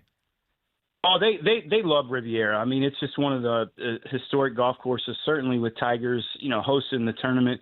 They're going to get a little rude awakening today. The weather is going to be brutal out there this morning and all day. It looks like 50 to 55 highs, 30-mile-an-hour winds and rain. So we'll see who can kind of survive the first round. There is a cut this week. So, we'll see what the draw gives you. But, again, it helps a little bit that it is a smaller field, and all these guys will experience some of the same weather. But today's going to be tough. We'll see who can survive today. And then I think Friday, Saturday, Sunday, they'll rip the place up because it's going to be playing soft. He is John Gerber at J Gerber PGA Pro on Twitter from the Rough Podcast on FanStream Sports. He is the host of that one, and it's the most popular golf podcast in the state of Ohio. Are your picks out, and did you have to adjust any picks, or will you, based on the weather? Yeah, we put the picks out late last night. I knew the weather, so I handicapped it in terms of, knowing what the weather is, especially today. But we can run down the card. I really like Cam Young at 28-1. If you look at the trend in the picks this week, they're the guys who really drive the ball well. You have to be a really good, from tee off the tee, you have to drive it well at Riviera. It's going to put you in some spots that you can't go to some of these pins that is kind of it's a quirky golf course, and the greens can be a little bit quirky also. So you have to drive it well. And I really like Cam Young at 28-1. Matthew Fitzpatrick at 33-1, another guy that he's going to grind on, and he's not scared of the weather. So look for him to maybe be a first round top of the leaderboard when the weather gets bad today, but he drives it well. Sepp Straka at 45-1. He's really coming off some really good finishes, one of the best ball strikers on the PGA Tour, especially off the tee. And my ham sandwich pick this week, Tony Finau at 90-1. You look at Tony Finau, he's played well the last few weeks. He needs to continue to play well to feed those 17 kids he has. So look for him to really really start to play well going into the Masters. 2 top 10s, Jake Knapp on his hot streak, plus 275. Harris English, plus 280. I like these guys a lot. Jake Knapp played at UCLA. That was their home course, Riviera, so he knows the golf course extremely well. And our 2 top 20s, Victor Hovland at plus 125 and Michael Kim at plus 320. Now, be careful on the top 20s because it's a short field, so you're not going to get a good return on your money unless you go down the board a little bit and look at a guy like Michael Kim at plus 320 who's been playing well. He's a California guy, and he's used to putting on Poe greens. John, you mentioned this being Tiger's tournament and all the guys wanting to be around him. He gave a press conference to kick off the week, as he always does, and once again got, I think, people's hopes up for another comeback attempt. If you were setting the betting odds for that, which side would you land on for Tiger playing in the Masters? I would say no. I would bet that he wouldn't play. Now, I would want him to play. Obviously, as a fan, I want Tiger to play. But, you're looking at a place that's probably the hardest walk on the PGA Tour, probably next to Kapalua when they play there. So he's really putting himself in a situation where, it's a extremely hard walk. You haven't played. I mean, he's playing some golf, probably chipping and putting in Jupiter, but it's not the same as competition. But would I love to see him play? Yes. I'm just not so sure that's the right place for him to, maybe that was a little media grab there to get some attention to the Masters, which the Masters don't need, but maybe more attention to his event. But I would love to see him play. I just don't think that's the right fit for him to start. Could we see him in Columbus for the Senior Open?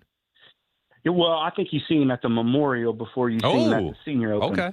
Yeah, I mean, he loves the place. It's an easier walk. I think you might see him before that.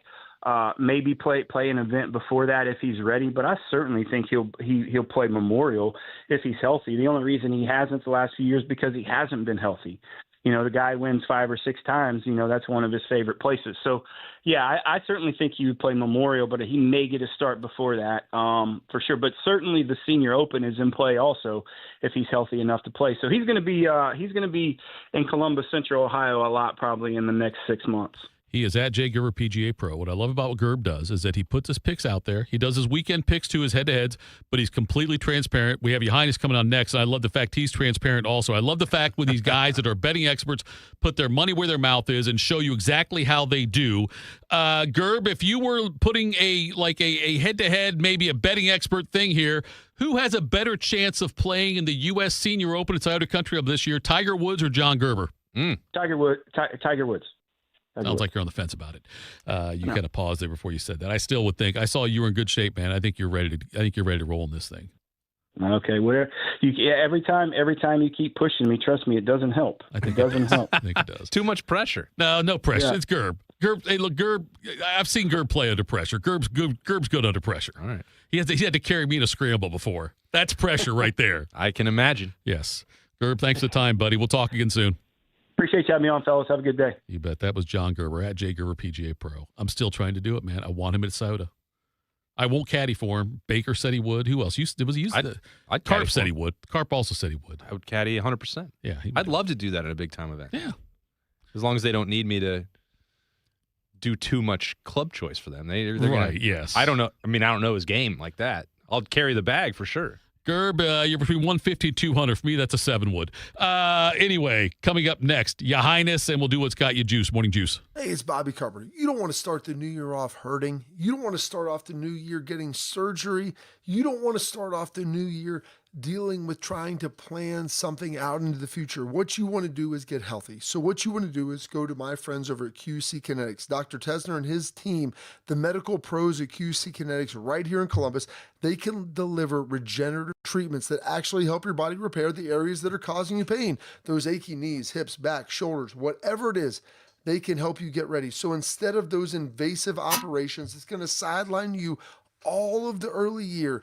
Go check out our friends at QC Kinetics and see if they can help you today. Imagine moving better, being stronger, planning your year, doing what actually you want to do. So don't wait. Call 380-208-4544. That's 380-208-4544. They have offices located in Dublin and Gahanna, and they are ready there for your free consultation. So go check them out today. You know what hope is? Hope is action. Carving a path forward, even when it's hard. And kids who still know how to dream. They're the best pathfinders of all. So at Child Fund, hope means helping millions of children living in poverty worldwide to grow up healthy, educated, skilled, and so all those good things can come true for them, safe. And that means safe at home, safe at school, and safe online. Hope means walking this path together, all of us. Because when we work together, we can do so much more. That's right. Hope includes you. Child Fund, because we need each other. To learn how Child Fund works with children in 23 countries to help them achieve their full potential, visit childfund.org. That's childfund.org. People don't realize that glaucoma is one of the leading causes of blindness. Because there are often no early symptoms, nearly half of those with glaucoma may not even know they have it until vision loss has occurred. I was diagnosed with normal tension glaucoma in July of 2020. And what we found out at that point was I had already lost 40% of my sight. You think it only affects people that are, 75 or older, retired, grandparents, and that's not the reality of it. I didn't think at all glaucoma was going to affect me because I didn't know of anyone that had glaucoma, no one in my family. When you have glaucoma, you can't get back that sight that you lost. And so early detection and treatment is vitally, vitally important. Don't miss life's most beautiful moments. Schedule an eye exam today. National Glaucoma Research, a Bright Focus Foundation program, offers free resources and tips for healthy vision. Learn how to protect your sight at stopglaucoma.org. Tito invited the new Russian family who moved in down the street to watch Rocky IV. It did not go well. I must break you. This is Morning Juice. All right, it's Morning Juice. Final segment of the program. We're going to do kind of a double segment here. We'll get Ya Highness on here, and then we will close out with What's Got You Juice. Thank you to John Gerber for joining us. Ya Highness, good morning. And I think you're late. I'll tell you why. I don't know what you're talking about. I know. I'll tell you why you're late. I will explain it to you later on here in the segment. But what kind of tease is that? He's dying to know. Okay, let me tell you why. Okay, here we go. Peek behind the curtain. Your Highness sends us some notes every night before he comes on with things he's going to things to talk about, which is what normal happens in radio. That's what happens. I look at this thing he sent today. Well, you sent me one yesterday at 5 a.m., an hour before the show. That's fine. This one here, though, and he's got some NCAA basketball tips. And if he would have told me yesterday, Just a tip, or? Yes, if 2 and 3 on this list would have been available to me yesterday evening, early evening, before I placed some wagers, I would not have lost my St. John's Marquette bet. Because 2 and 3 both fall right into that. Good morning, Ya Highness. Well, you know what? I had a great day yesterday. I was on St. John's, so we lost that bet. But you don't want to talk about the good, like the American bets, which was like $250. You're complaining about a $50 bet. The smallest bet of the day I lost, and you're on here complaining. Let me tell you what's got me juiced, okay? I'm caddying for Gerber for the Senior Open. Right, you guys keep trying to give my caddying job away. I don't like this, okay? I don't like this. You keep pimping my caddying job away. And Bobby said hi to my grandma last week and then doesn't show up this week. Anyway, she said hi. She made some blueberry muffins for him. Tell him to get back in the studio. Let's go. All right, I have three college basketball little factoids, data points. By the way, for all the Buckeye fans listening right now, don't worry. The Buckeyes are in the tournament. That win against Wisconsin the other night at home, I think solidified it, unless they just completely lose out or get bounced like in the first round of the Big Ten tournament. Ohio State Buckeyes are going to be in the tournament. Don't fret. All right, here's number one. And this is for your conference play where the teams are playing each other the second time. In the first meeting, if the teams combine for 155 points or more, or if the over-under number, they went over that by 10 or more points, the under hits 56% of the time in the next game. Okay, so a little bit better than half. Number two, which you were talking about, Tito, which is road favorites laying 5 or more points in rematches in conference games only cover 45% of the time. 8.5 points. One of those yes, teams. 8.5 points. Yeah, God. At Marquette, you got it. Yeah. And then the third one is teams who won the first meeting by 10 or more points will only cover in the second game about 46% of the time. Also so St. John's. Be a little careful. Be a little careful. Don't look at the first game and think that's how it's going to happen in the second game. Obviously, it's a lot of home away, too, so you got to figure that in as well. But those are my three little factoids for college basketball. I know we're still in February, but it's still March Madness for me the rest of the way. It's March Madness time. It is. And so I'm curious for you. God, Bodie, I said curious again, like whiskers. I wonder how much different is it for you to handicap NCAA tournament games? That's the bread and butter. So I started betting college basketball way before I did all this, 15 years ago. As a casual fan, I never bet the regular season. I would only bet the tournament. So when I was building out my, whatever you want to call them, algorithms, I think that's probably giving me too much credit. It was only your for system the sounds smart. Sure, it's a mathematical equation. If you want to be honest with you, you take advanced analytic data points. You put them into my basically formula equation. It spits out a number which goes against a grading sheet, which you can then tell you where to bet, how to bet. So whatever that is, you math people tell me, but it's a mathematical formula. So anyway, now I lost my train of thought. Oh, March Madness. So yeah, so Yes. when I started this, it was focusing on just being able to best predict the tournament games. So what I've noticed is as the season gets deeper or as we get more data points, I only become better. So by the time we get to March Madness, what are we laughing at? What are we laughing at? Because we're juvenile. Because we're juvenile. No, Your Highness, you just kind of said something about deeper, and then you just it's okay. You're fine. You're fine. No, it's radio did gold. I say? Did I slip in an innuendo unintentionally? You might I have. like Yes, that. you have. It's quite possible. Yes. All right, nice. You did slip nice. it in. There you go. And then you were just getting better and better. You know what? Last week I said something, Austin. I know you weren't on the did. show, and you had to dump the audio. I was trying to behave myself this week, and now you guys are forcing me down a rabbit hole. I'm going to say some inappropriate stuff. No, I'll be good here. So March Madness. So yeah, basically I wanted to be good. I go to Vegas. By the way, I'll be in Vegas a month from today, so I don't know how we're going to do that show because I'm not waking up at 3 o'clock. You'll be doing it. Do a radio show. You'll be But waking anyway, up. You'll still be up before you Just go to bed. tell Tito to record it in advance. We have to have your March Madness picks. That's the deeper you get into Well, the I'm thinking, postseason, the better you get. Tuesday or Wednesday, I can come on earlier in the week before We'll I do have to that. Vegas. But anyways, We'll do that. so as we get deeper in the season, the numbers and data points get better. So we've been on fire. Like I said, you picked my one losing play yesterday, Thank St. you. John's. But yeah, we were heavy on American because it's the Olympics, and we were prideful. But they're playing Bucknell, covered there. Kennesaw State, another plus money play. Oh, I know what I had yesterday that got the people going. We took Butler money line at plus like 240 straight up, and they rocked house against Georgetown. So yeah, don't come out here and pick my one smallest play from yesterday and give me a hard time. I put $50 on it. We had hundreds of dollars on these other ones and plus money. So anyway, we are running a Valentine's Day special. It's after Valentine's Day, so we're going to keep it good for the 28th of February. It ends. I'm $35 a month, folks. I can't give it to you cheaper than that. Use code VDAY for Valentine's Day, you sick perverts. I'm glad you said V was for Valentine's Day. Thank you. Yep. And then, so that gets you $14 off a month, which brings you down to $35 a month. Folks, I can't make it any easier or cheaper for you. My accounting record keeper guy posted something. Tito, I think you saw this the other day.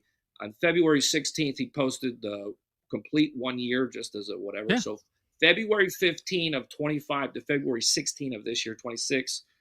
$100 bettors should be up over $33,000. $25 bettors should be up over $8,000. Guys, the most, even if you pay full retail price for a full year, you're still less than $600. I can take the horses to water. I can't make them drink it. All right. I shudder to say this now. By the way, yeah, so WeWinYouWin.com. Go check it out. At Shut Up and Bet is where the podcast is. You made your $250 bet last night, correct? The American one was $250? Yes, sir. So is today $500? Oh, I don't know. It's 5:45 in the morning. I got to get my morning smoke in. I got to take the dog for a run. We go hiking up here on South Mountain. I'll go take a nap. I'll wake up. I'll probably smoke again. And then we'll get into college basketball. So I have no idea. But yes, either today or tomorrow, there'll be a $500 bet. We'll put it up on the YouTube channels. Again, that's that little @ symbol, Shut Up and Bet. If you don't like me and don't care, just go hit the subscribe button and mute notifications. You won't even know you're subscribed to me, but I'll appreciate it. Thank you very much. So, yeah. Yeah, I can confirm. It is $500. I just looked it up on the text message I sent to my father-in-law with the list of the bets.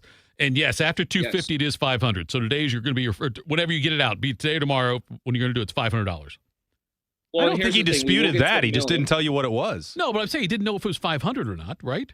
No, I knew it was 500. I just have no idea what the bet's bet. going to be yet. And I'm not 100% sure I'll be making today. You might not make today, right? Yeah.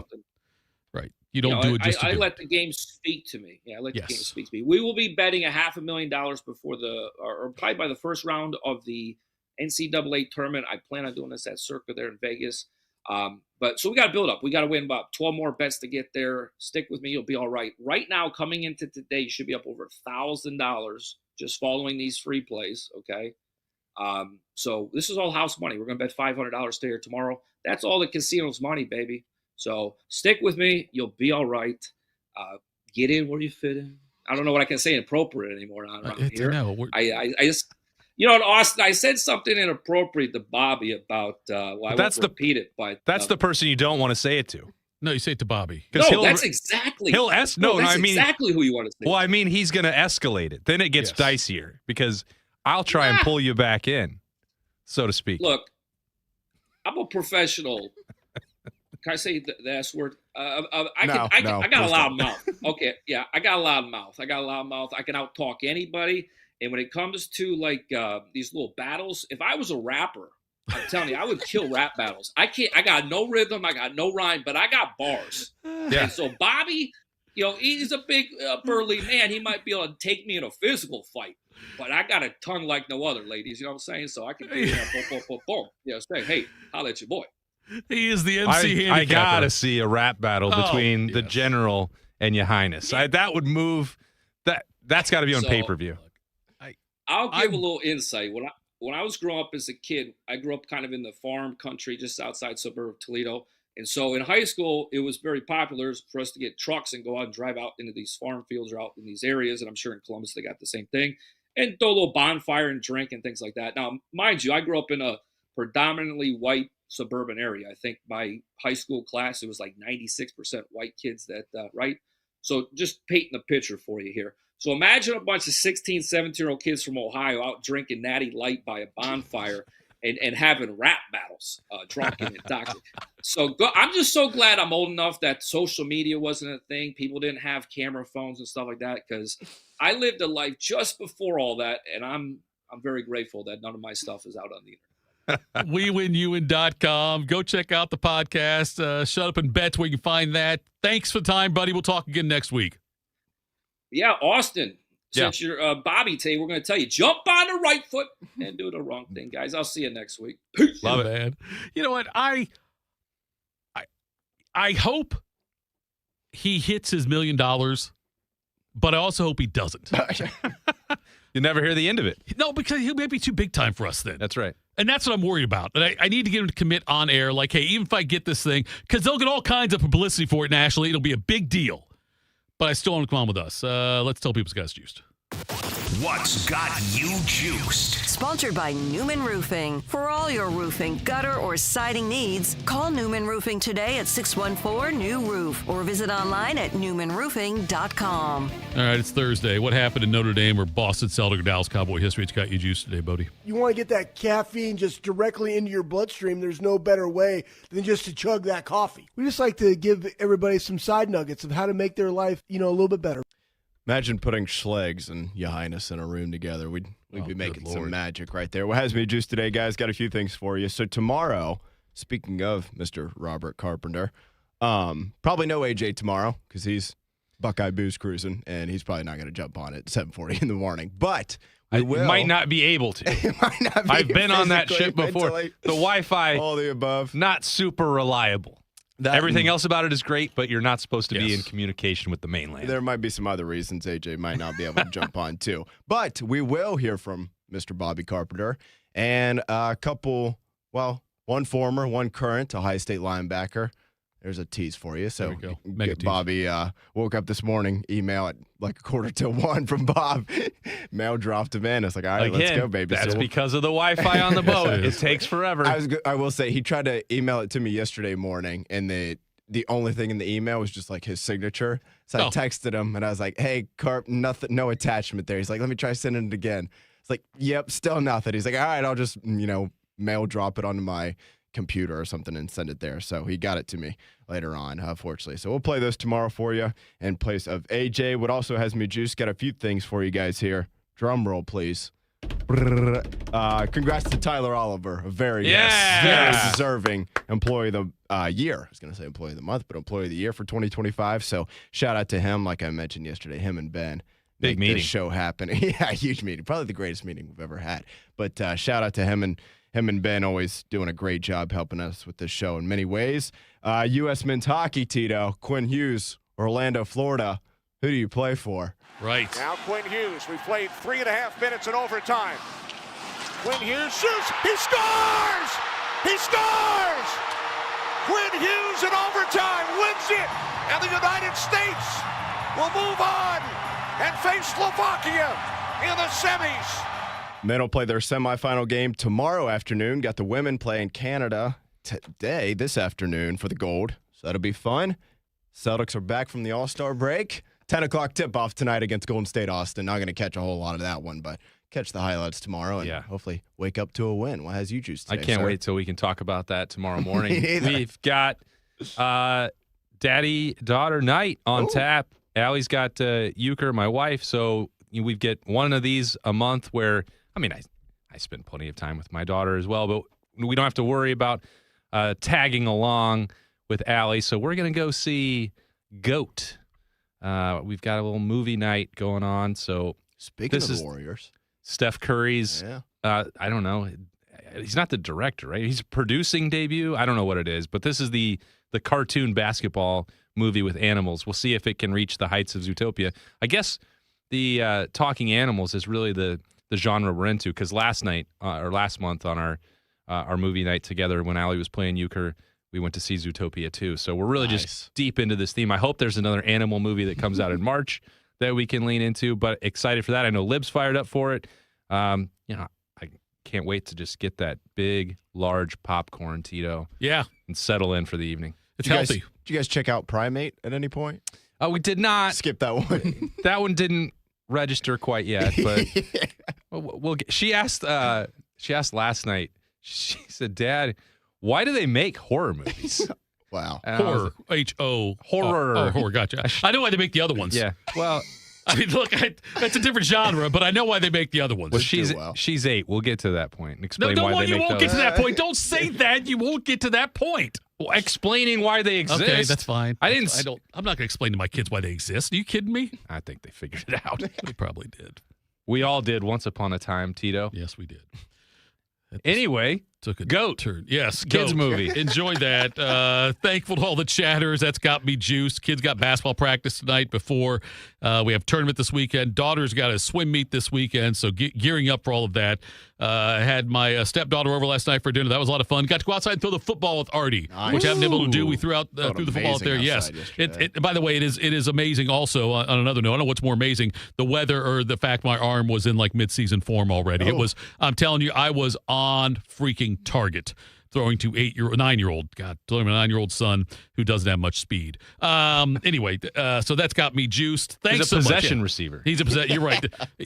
Underneath stuff. Let's not make like the racial Wes Welker comments right now. Okay, let's not close the show on that. Thanks for tuning in, folks. We're back tomorrow. No AJ.